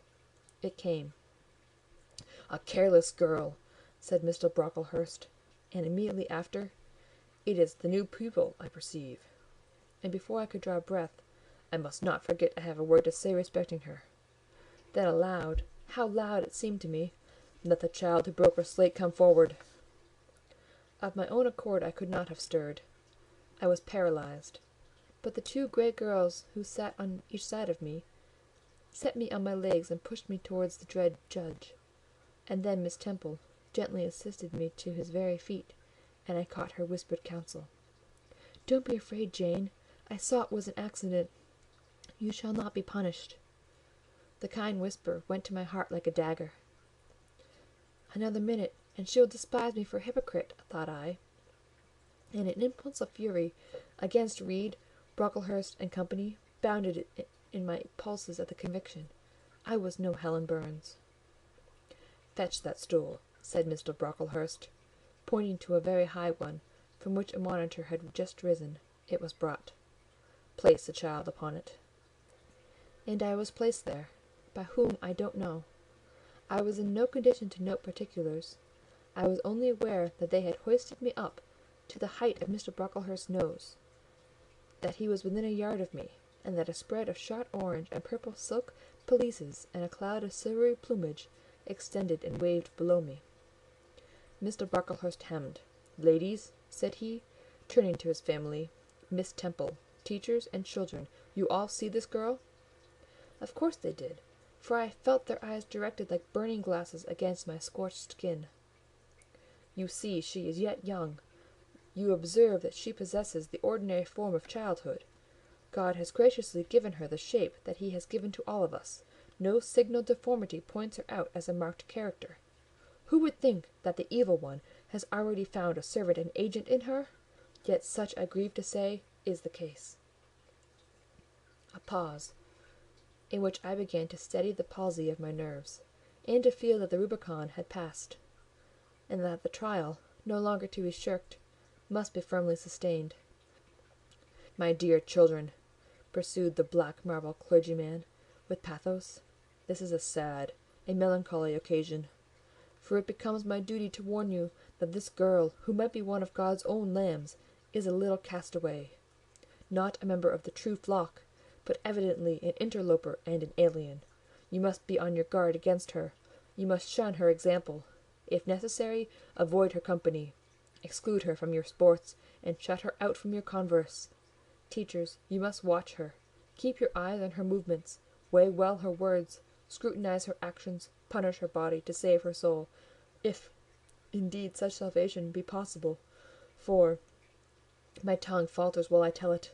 This girl, this child, the native of a Christian land, worse than many a little heathen who says its prayers to Brahma and kneels before Juggernaut. This girl is a liar." Now came a pause of 10 minutes, during which I, by this time in perfect possession of my wits, observed all the female Brocklehursts produce their pocket handkerchiefs and apply them to their optics, while the elderly lady swayed herself to and fro, and the two younger ones whispered, "How shocking!" Mr. Brocklehurst resumed. "This I learned from her benefactress, from the pious and charitable lady who adopted her in her orphan state, reared her as her own daughter, and whose kindness, whose generosity, the unhappy girl repaid by an ingratitude so bad, so dreadful, that at last her excellent patroness was obliged to separate her from her own young ones, fearful lest her vicious example should contaminate their purity. She has sent her here to be healed, even as the Jews of old sent their disease to the troubled pool of Bethesda. And teachers, superintendent, I beg of you not to allow the waters to stagnate around her." With this sublime conclusion, Mr. Brocklehurst adjusted the top button of her surtout, muttered something to his family, who rose, bowed to Miss Temple, and then all the great people sailed in state from the room. Turning at the door, my judge said, "Let her stand half an hour longer on that stool, and let no one speak to her during the remainder of the day." There was I, then, mounted aloft. I, who had said I could not bear the shame of standing on my natural feet in the middle of the room, was now exposed to general view on a pedestal of infamy. What my sensations were no language can describe, but just as they all rose, stifling my breath and constricting my throat, a girl came up and passed me. In passing, she lifted her eyes. What a strange light inspired them! What an extraordinary sensation that ray sent through me! How the new feeling bore me up! It was as if a martyr, a hero, had passed a slave or victim, and imparted strength in the transit. I mastered the rising hysteria, lifted up my head, and took a firm stand on the stool. Helen Burns asked some slight question about her work of Miss Smith, was chidden for the triviality of the inquiry, returned to her place, and smiled at me as she again went by. What a smile! I remember it now, and I know that it was the effluence of fine intellect, of true courage. It lit up her marked lineaments, her thin face, her sunken grey eye, like a reflection from the aspect of an angel. Yet at that moment Helen Burns wore on her arm the untidy badge. Scarcely an hour ago I had heard her condemned by Miss Scatcherd to a dinner of bread and water on the morrow, because she had blotted an exercise in copying it out. Such is the imperfect nature of man. Such spots are there on the disk of the clearest planet, and eyes like Miss Scatcherd's can only see those minute defects, and are blind to the full brightness of the orb. End of Chapter 7. Jane Eyre by Charlotte Brontë. Chapter 8. Ere the half-hour ended, 5 o'clock struck. School was dismissed, and all were gone into the refectory for tea. I now ventured to descend. It was deep dusk. I retired into a corner and sat down on the floor. The spell by which I had been so far supported began to dissolve. Reaction took place, and soon, so overwhelming was the grief that seized me, I sank prostrate with my face to the ground. Now I wept. Helen Burns was not here. Nothing sustained me. Left to myself, I abandoned myself, and my tears watered the boards. I had meant to be so good, and to do so much at Lowood, to make so many friends, to earn respect and win affection. Already I had made visible progress. That very morning I had reached the head of my class. Miss Miller had praised me warmly. Miss Temple had smiled approbation. She had promised to teach me drawing, and to let me learn French, if I continued to make similar improvement 2 months longer. And then I was well received by my fellow pupils, treated as an equal by those of my own age, and not molested by any. Now, here I lay again, crushed and trodden on, and could I ever rise more? Never, I thought, and ardently I wished to die. While sobbing out this wish in broken accents, some one approached. I started up. Again, Helen Burns was near me. The fading fires just showed her coming up the long, vacant room. She brought my coffee and bread. "Come, eat something," she said, but I put both away from me, feeling as if a drop or a crumb would have choked me in my present condition. Helen regarded me, probably with surprise. I could not now abate my agitation, though I tried hard. I continued to weep aloud. She sat down on the ground near me, embraced her knees with her arms, and rested her head upon them. In that attitude she remained silent as an Indian. I was the first who spoke. "Helen, why do you stay with a girl whom everyone believes to be a liar?" "Everybody, Jane? Why, there are only 80 people who have heard you called so, and the world contains hundreds of millions." "But what have I to do with millions? The 80 I know despise me." "Jane, you are mistaken. Probably not one in the school either despises or dislikes you. Many, I am sure, pity you much." "How can they pity me after what Mr. Brocklehurst has said?" "Mr. Brocklehurst is not a god, nor is he even a great and admired man. He is little liked here. He never took steps to make himself liked. Had he treated you as an especial favourite, you would have found enemies, declared or covert, all around you. As it is, the greater number would offer you sympathy, if they dared. Teachers and pupils may look coldly on you for a day or two, but friendly feelings are concealed in their hearts, and if you persevere in doing well, these feelings will ere long appear so much the more evidently for their temporary suppression. Besides, Jane," she paused. "Well, Helen, said I, putting my hand into hers. She chafed my fingers gently to warm them, and went on. If all the world hated you, and believed you wicked, while your own conscience approved you, and absolved you from guilt, you would not be without friends. No, I know I should think well of myself, but that is not enough. If others don't love me, I would rather die than live. I cannot bear to be solitary and hated, Helen. Look here. To gain some real affection from you, or Miss Temple, or any other whom I truly love, I would willingly submit to have the bone of my arm broken, or to let a bull toss me, or to stand behind a kicking horse, and let it dash its hoof at my chest. Hush, Jane! You think too much of the love of human beings. You are too impulsive, too vehement. The sovereign hand that created your frame, and put life into it, has provided you with other resources than your feeble self, or than creatures feeble as you. Besides this earth, and besides the race of men, there is an invisible world and a kingdom of spirits. That world is round us, for it is everywhere, and those spirits watch us, for they are commissioned to guard us.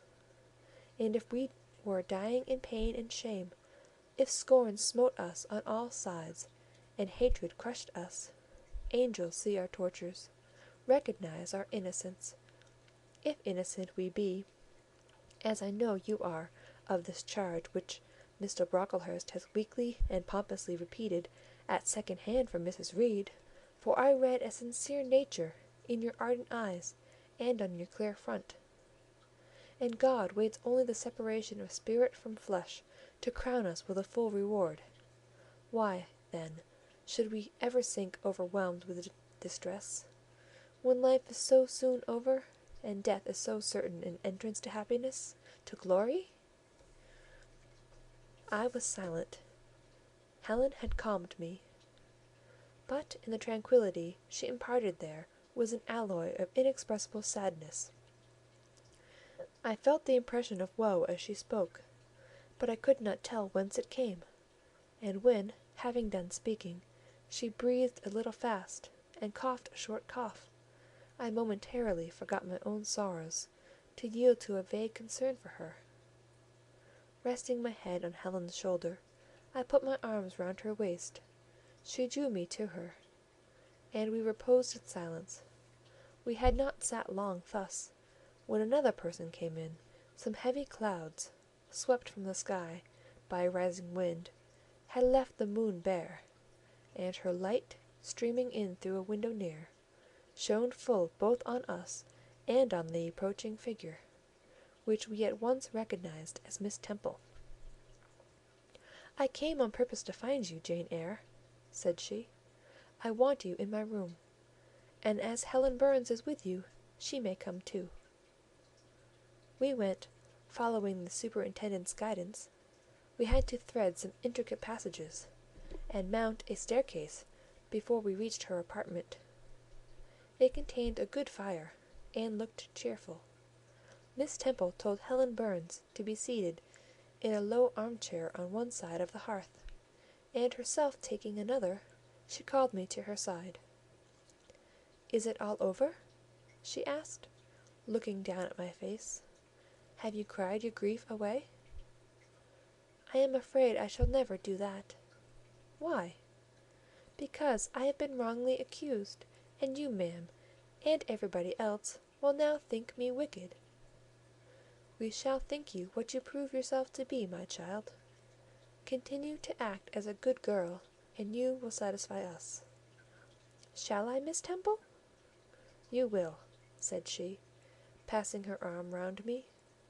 "And now tell me who is the lady whom Mr. Brocklehurst calls your benefactress?" "Mrs. Reed, my uncle's wife. My uncle is dead, and he left me to her care." "Did she not, then, adopt you of her own accord?" "No, ma'am. She was sorry to have to do it. But my uncle, as I have often heard the servants say, got her to promise before he died that she would always keep me." "Well now, Jane, you know, or at least I will tell you, that when a criminal is accused, he is always allowed to speak in his own defence. You have been charged with falsehood. Defend yourself to me as well as you can. Say whatever your memory suggests is true, but add nothing and exaggerate nothing. I resolved in the depth of my heart that I would be most moderate, most correct, and having reflected a few minutes in order to arrange coherently what I had to say, I told her all the story of my sad childhood. Exhausted by emotion, my language was more subdued than it generally was when it developed that sad theme; and mindful of Helen's warnings against the indulgence of resentment, I infused into the narrative far less of gall and wormwood than ordinary.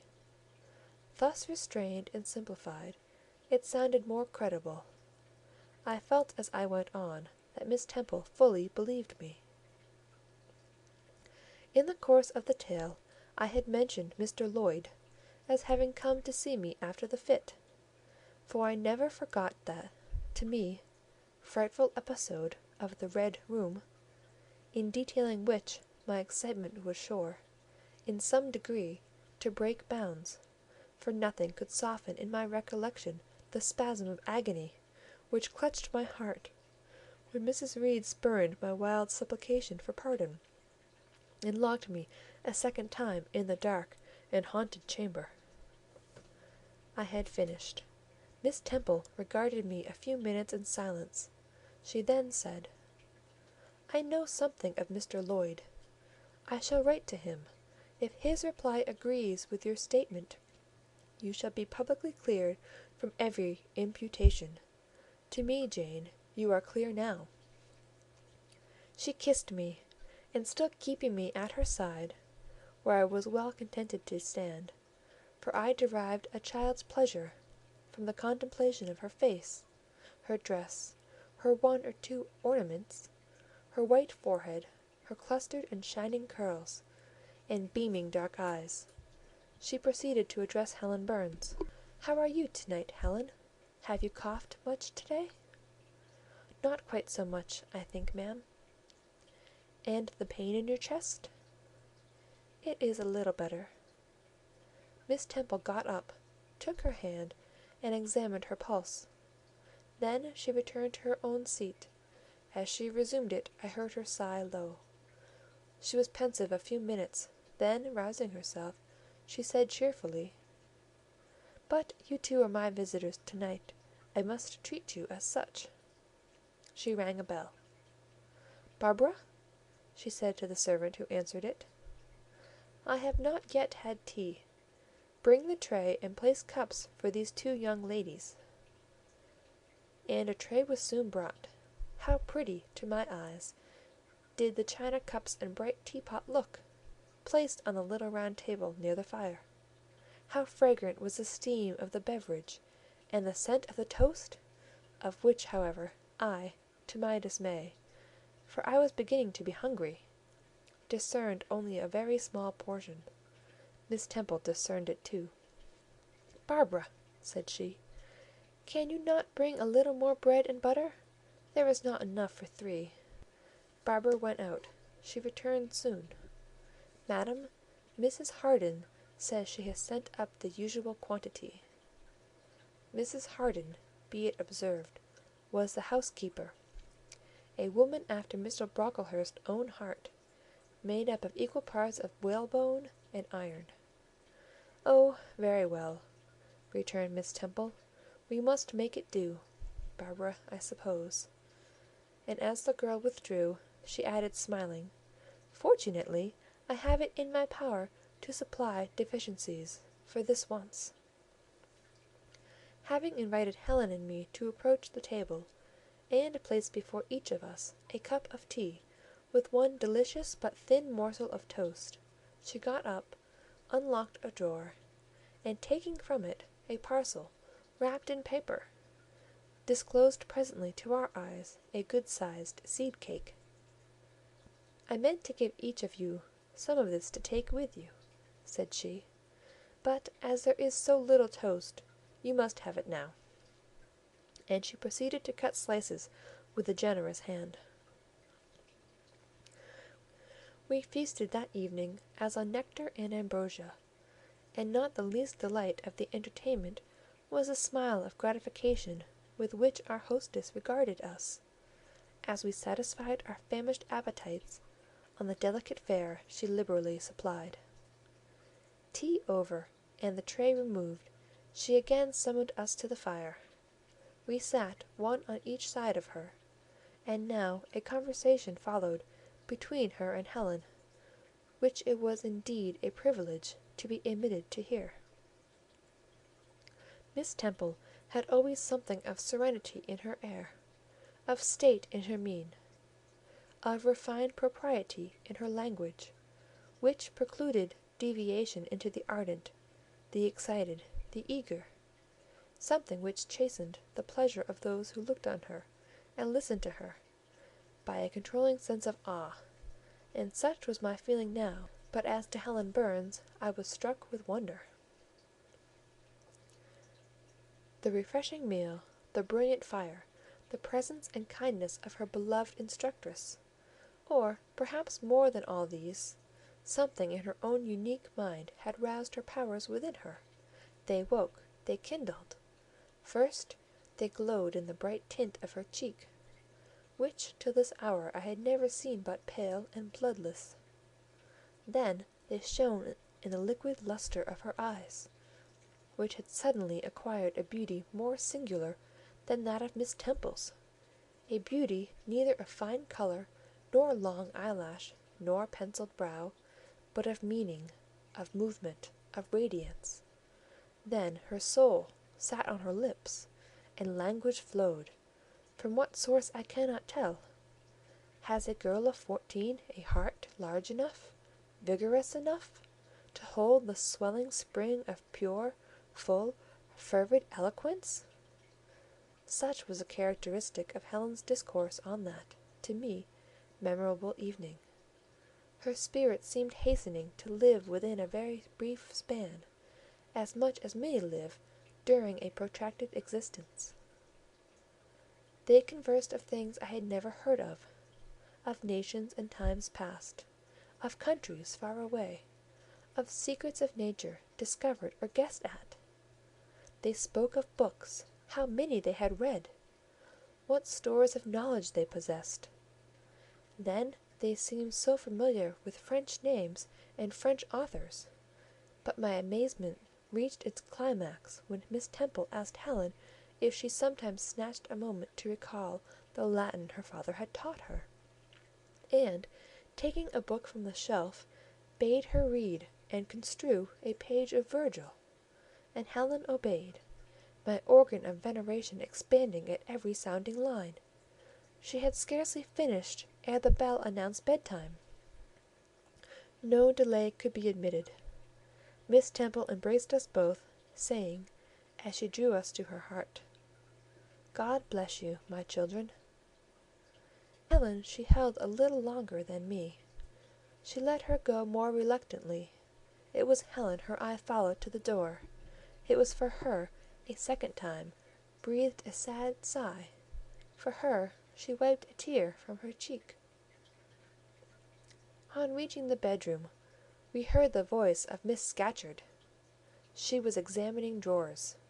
She had just pulled out Helen Burns's, and when we entered, Helen was greeted with a sharp reprimand, and told that tomorrow she should have half a dozen of untidily folded articles pinned to her shoulder.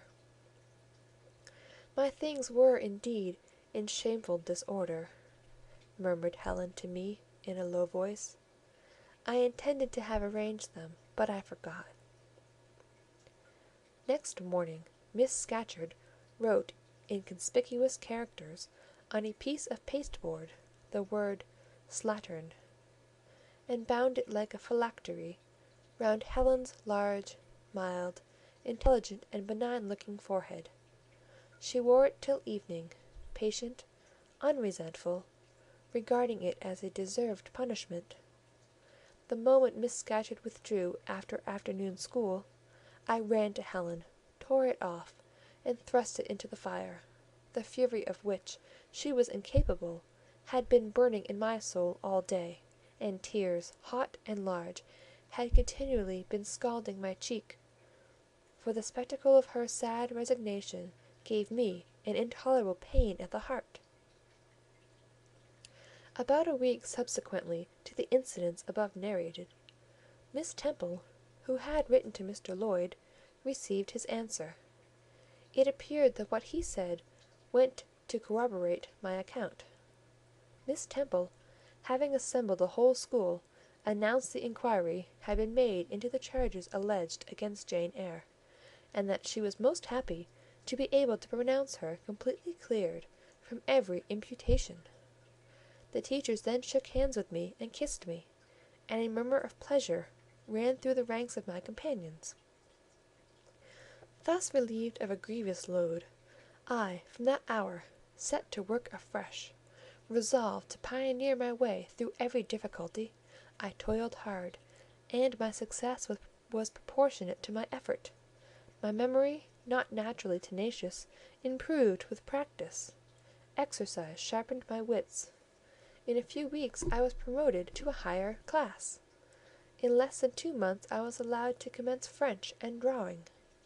I learned the first 2 tenses of the verb être, and sketched my first cottage, whose walls, by the by, outrivalled in slope those of the Leaning Tower of Pisa, on the same day. That night, on going to bed, I forgot to prepare in imagination the Barmecide supper of hot roast potatoes, or white bread and new milk, with which I was wont to amuse my inward cravings. I feasted instead on the spectacle of ideal drawings, which I saw in the dark, all the work of my own hands, freely pencilled houses and trees, picturesque rocks and ruins, couple-like groups of cattle, sweet paintings of butterflies hovering over unblown roses, of birds picking at ripe cherries, of wrens' nests enclosing pearl-like eggs, wreathed about with young ivy sprays. I examined, too, in thought, the possibility of my ever being able to translate currently a certain little French story which Madame Perrault had that day shown me. Nor was that problem solved to my satisfaction ere I fell sweetly asleep. Well, as Solomon has said, better is a dinner of herbs where love is, than a stalled ox and hatred therewith. I would not now have exchanged Lowood with all its privations for Gateshead and its daily luxuries. End of Chapter 8. Jane Eyre by Charlotte Brontë. Chapter 9. But the privations, or rather the hardships, of Lowood lessened. Spring drew on. She was indeed already come. The frost of winter had ceased. Its snows were melted. Its cutting winds ameliorated. My wretched feet, flayed and swollen to lameness by the sharp air of January, began to heal and subside under the gentler breathings of April. The nights and mornings no longer by their Canadian temperature froze the very blood in our veins. We could now endure the play hour passed in the garden. Sometimes, on a sunny day, it began even to be pleasant and genial, and a greenness grew over those brown beds, which, freshening daily, suggested the thought that hope traversed them at night, and left each morning brighter traces of her steps. Flowers peeped out amongst the leaves, snowdrops, crocuses, purple auriculas, and golden-eyed pansies. On Thursday afternoons, half-holidays, we now took walks, and found still sweeter flowers opening by the wayside, under the hedges. I discovered, too, that a great pleasure, an enjoyment which the horizon only bounded, lay all outside the high and spiked-guarded walls of our garden. This pleasure consisted in prospect of noble summits girdling a great hill-hollow, rich in verdure and shadow, in a bright beck full of dark stones and sparkling eddies, How different had this scene looked when I viewed it laid out beneath the iron sky of winter, stiffened in frost, shrouded with snow! When mist as chill as death wandered to the impulse of east winds along those purple peaks, and rolled down Ing and Holm till they blended with the frozen fog of the beck. That beck itself was then a torrent, turbid and curbless. It tore asunder the wood, and sent a raving sound through the air, often thickened with wild rain or whirling sleet; and for the forest on its banks, that showed only ranks of skeletons. April advanced to May. A bright serene May it was. Days of blue sky, placid sunshine, and soft western or southern gales filled up its duration; and now vegetation matured with vigour. Lowood shook loose its tresses; it became all green, all flowery; its great elm, ash, and oak skeletons were restored to majestic life; woodland plants sprang up profusely in its recesses; unnumbered varieties of moss filled its hollows, and it made a strange ground sunshine out of the wealth of its wild primrose plants. I have seen their pale gold gleam in overshadowed spots like scatterings of the sweetest lustre. All this I enjoyed often and fully, free, unwatched, and almost alone. For this unwonted liberty and pleasure there was a cause, to which it now becomes my task to advert. Have I not described a pleasant site for a dwelling, when I speak of it as bosomed in hill and wood, and rising from the verge of a stream? Assuredly pleasant enough, but whether healthy or not is another question. That forest dell, where Lowood lay, was the cradle of fog and fog-bred pestilence, which, quickening with the quickening spring, crept into the orphan asylum, breathed typhus through its crowded schoolroom and dormitory, and ere May arrived, transformed the seminary into a hospital. Semi-starvation and neglected colds had predisposed most of the pupils to receive infection.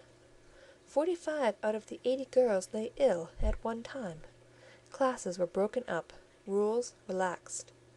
The few who continued well were allowed almost unlimited license, because the medical attendant insisted on the necessity of frequent exercise to keep them in health; and had it been otherwise, no one had leisure to watch or restrain them. Miss Temple's whole attention was absorbed by the patients. She lived in the sick room, never quitting it except to snatch a few hours' rest at night. The teachers were fully occupied with packing up and making other necessary preparations for the departure of those girls who were fortunate enough to have friends and relations able and willing to remove them from the seat of contagion. Many, already smitten, went home only to die. Some died at the school, and were buried quietly and quickly, the nature of the malady forbidding delay. While disease had thus become an inhabitant of Lowood, and death its frequent visitor; while there was gloom and fear within its walls; while its rooms and passages steamed with hospital smells, the drug and the pastille striving vainly to overcome the effluvia of mortality, that bright May shone unclouded over the bold hills and beautiful woodland out of doors. Its garden, too, glowed with flowers. Hollyhocks had sprung up tall as trees; lilies had opened; tulips and roses were in bloom; the borders of the little beds were gay with pink thrift and crimson double daisies; the sweetbriars gave out, morning and evening, their scent of spice and apples; for these fragrant treasures were all useless for most of the inmates of Lowood, except to furnish now and then a handful of herbs and blossoms to put in a coffin. But I, and the rest who continued well, enjoyed fully the beauties of the scene and season. They let us ramble in the wood, like gipsies, from morning till night. We did what we liked, went where we liked. We lived better too. Mr. Brocklehurst and family never came near Lowood now. Household matters were not scrutinized into. The cross housekeeper was gone, driven away by the fear of infection. Her successor, who had been matron at the Lowton dispensary, unused to the ways of her new abode, provided with comparative liberality. Besides, there were fewer to feed. The sick could eat little. Our breakfast basins were better filled. When there was no time to prepare a regular dinner, which often happened, she would give us a large piece of cold pie, or a thick slice of bread and cheese, and this we carried away with us to the wood, where we each chose the spot we liked best, and dined sumptuously. My favourite seat was a smooth and broad stone, rising white and dry from the very middle of the beck, and only to be got at by wading through the water, a feat I accomplished barefoot. The stone was just broad enough to accommodate comfortably another girl and me, at that time my chosen comrade, one Mary Ann Wilson, a shrewd, observant personage, whose society I took pleasure in, partly because she was witty and original, and partly because she had a manner which set me at my ease. Some years older than I, she knew more of the world, and could tell me many things I liked to hear. With her my curiosity found gratification. To my faults also she gave ample indulgence, never imposing curb or rein on anything I said. She had a turn for narrative, I for analysis. She liked to inform, I to question. So we got on swimmingly together, deriving much entertainment, if not much improvement, from our mutual intercourse. And where, meantime, was Helen Burns?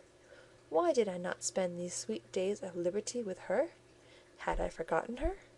Or was I so worthless as to have grown tired of her pure society? Surely the Mary Ann Wilson I have mentioned was inferior to my first acquaintance.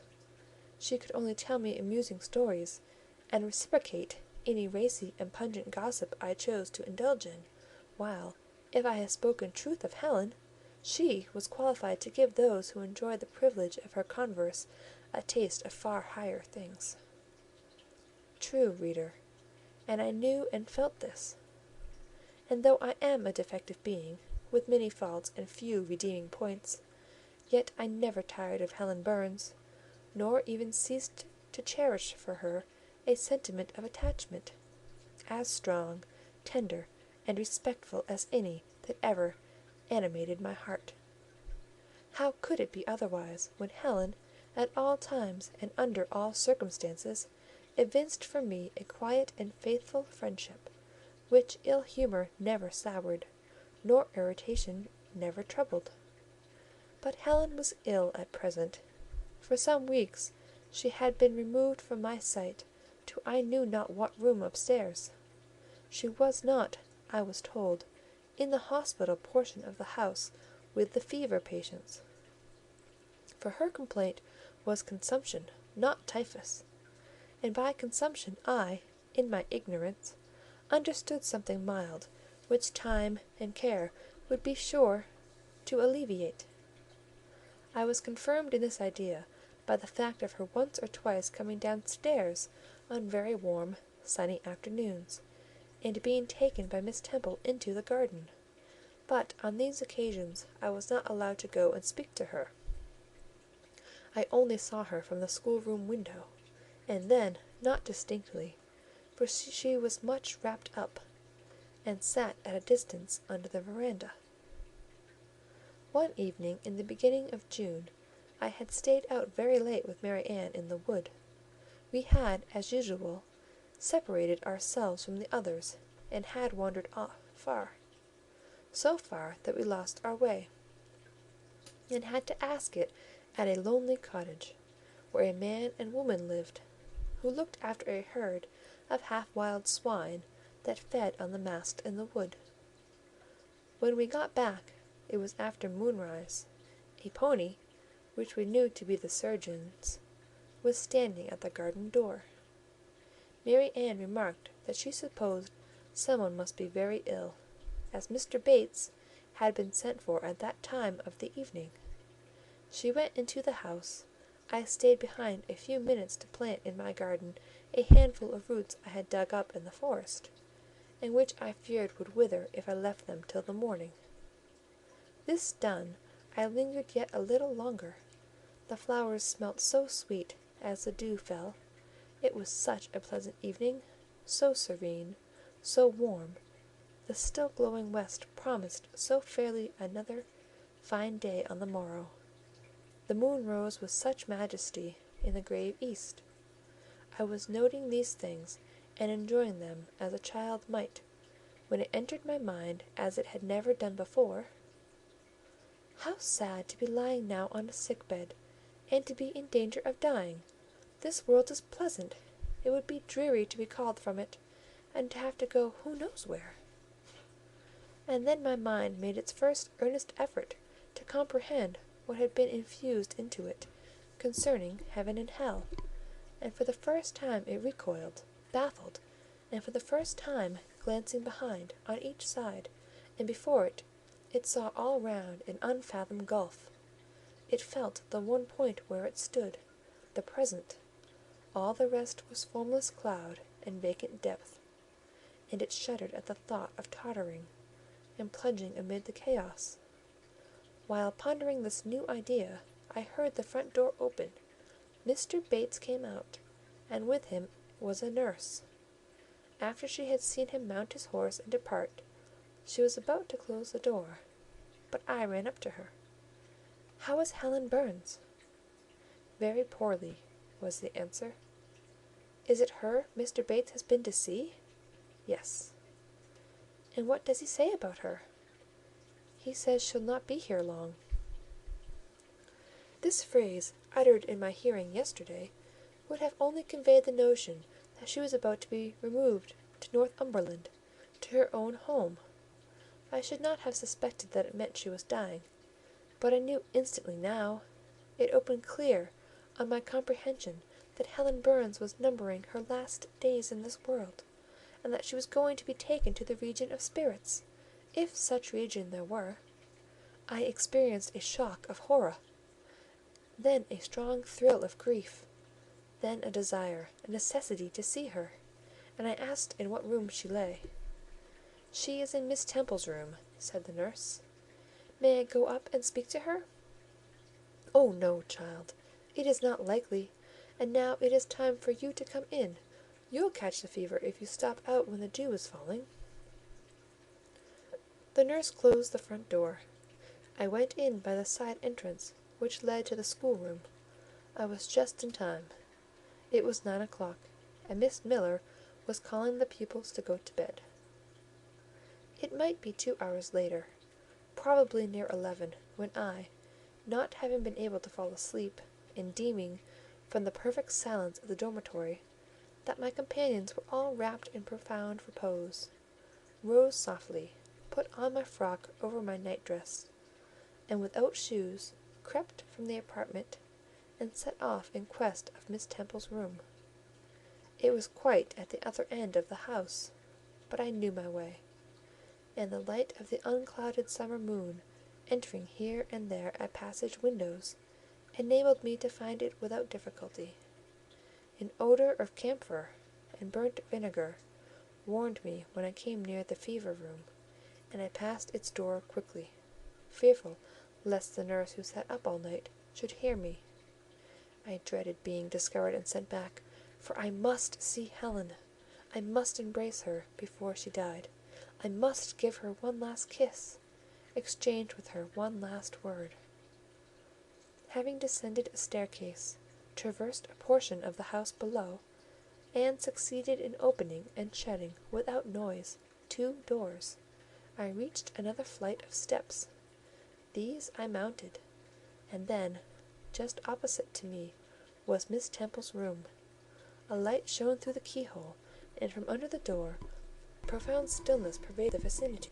Coming near, I found the door slightly ajar, probably to admit some fresh air into the close abode of sickness. Indisposed to hesitate, and full of impatient impulses, soul and senses quivering with keen throes, I put it back and looked in. My eye sought Helen, and feared to find death. Close by Miss Temple's bed, and half covered with its white curtains, there stood a little crib. I saw the outline of a form under the clothes, but the face was hid by the hangings. The nurse I had spoken to in the garden sat in an easy-chair, asleep. An unsnuffed candle burnt dimly on the table. Miss Temple was not to be seen. I knew afterwards that she had been called to a delirious patient in the fever room. I advanced, then paused by the crib side. My hand was on the curtain, but I preferred speaking before I withdrew it. I still recoiled at the dread of seeing a corpse. "Helen," I whispered softly, "are you awake?"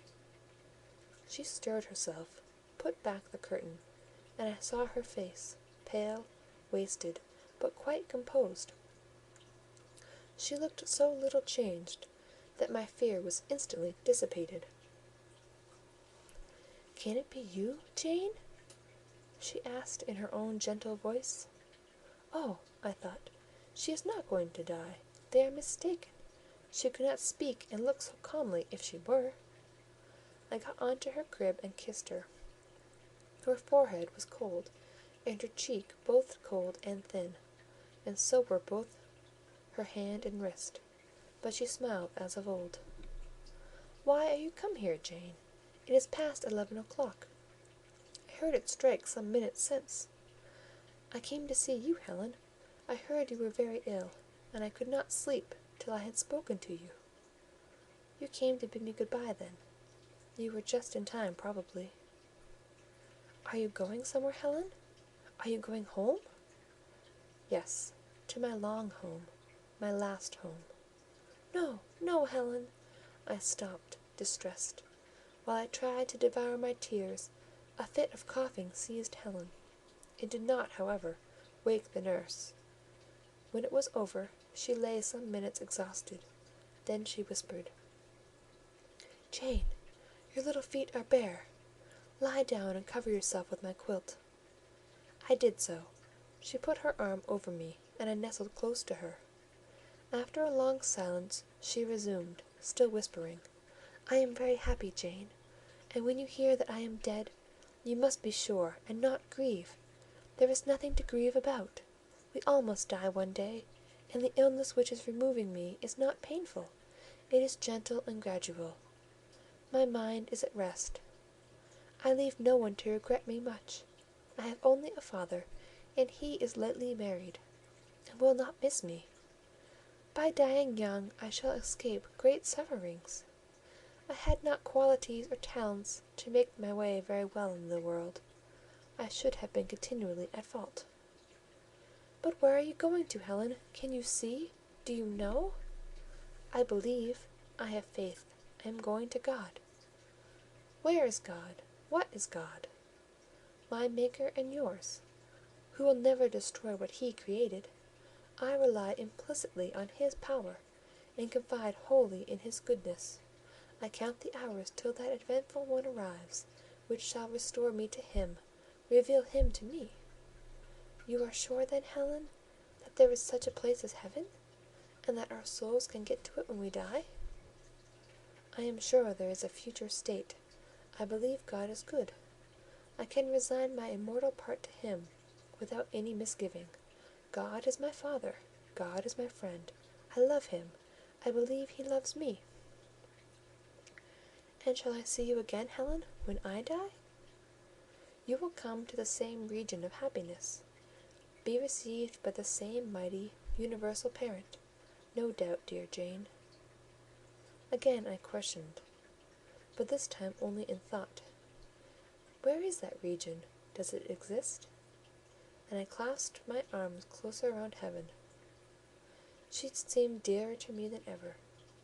I felt as if I could not let her go. I lay with my face hidden on her neck. Presently she said in the sweetest tone, "How comfortable I am! That last fit of coughing has tired me a little. I feel as if I could sleep. But don't leave me, Jane. I like to have you near me. I'll stay with you, dear Helen. No one shall take me away. Are you warm, darling? Yes. Good night, Jane. Good night, Helen. She kissed me, and I her, and we both soon slumbered. When I awoke it was day. An unusual movement roused me. I looked up. I was in somebody's arms. The nurse held me. She was carrying me back through the passage to the dormitory. I was not reprimanded for leaving my bed. People had something else to think about. No explanation was afforded then to my many questions, but a day or two afterwards I learned that Miss Temple, on returning to her own room at dawn, had found me laid in the little crib, my face against Helen Burns's shoulders, my arm round her neck. I was asleep, and Helen was dead. Her grave is in Brocklebridge churchyard. For 15 years after her death, it was only covered by a grassy mound, but now a grey marble tablet marks the spot, inscribed with her name and the word Resurgam. End of chapter 9.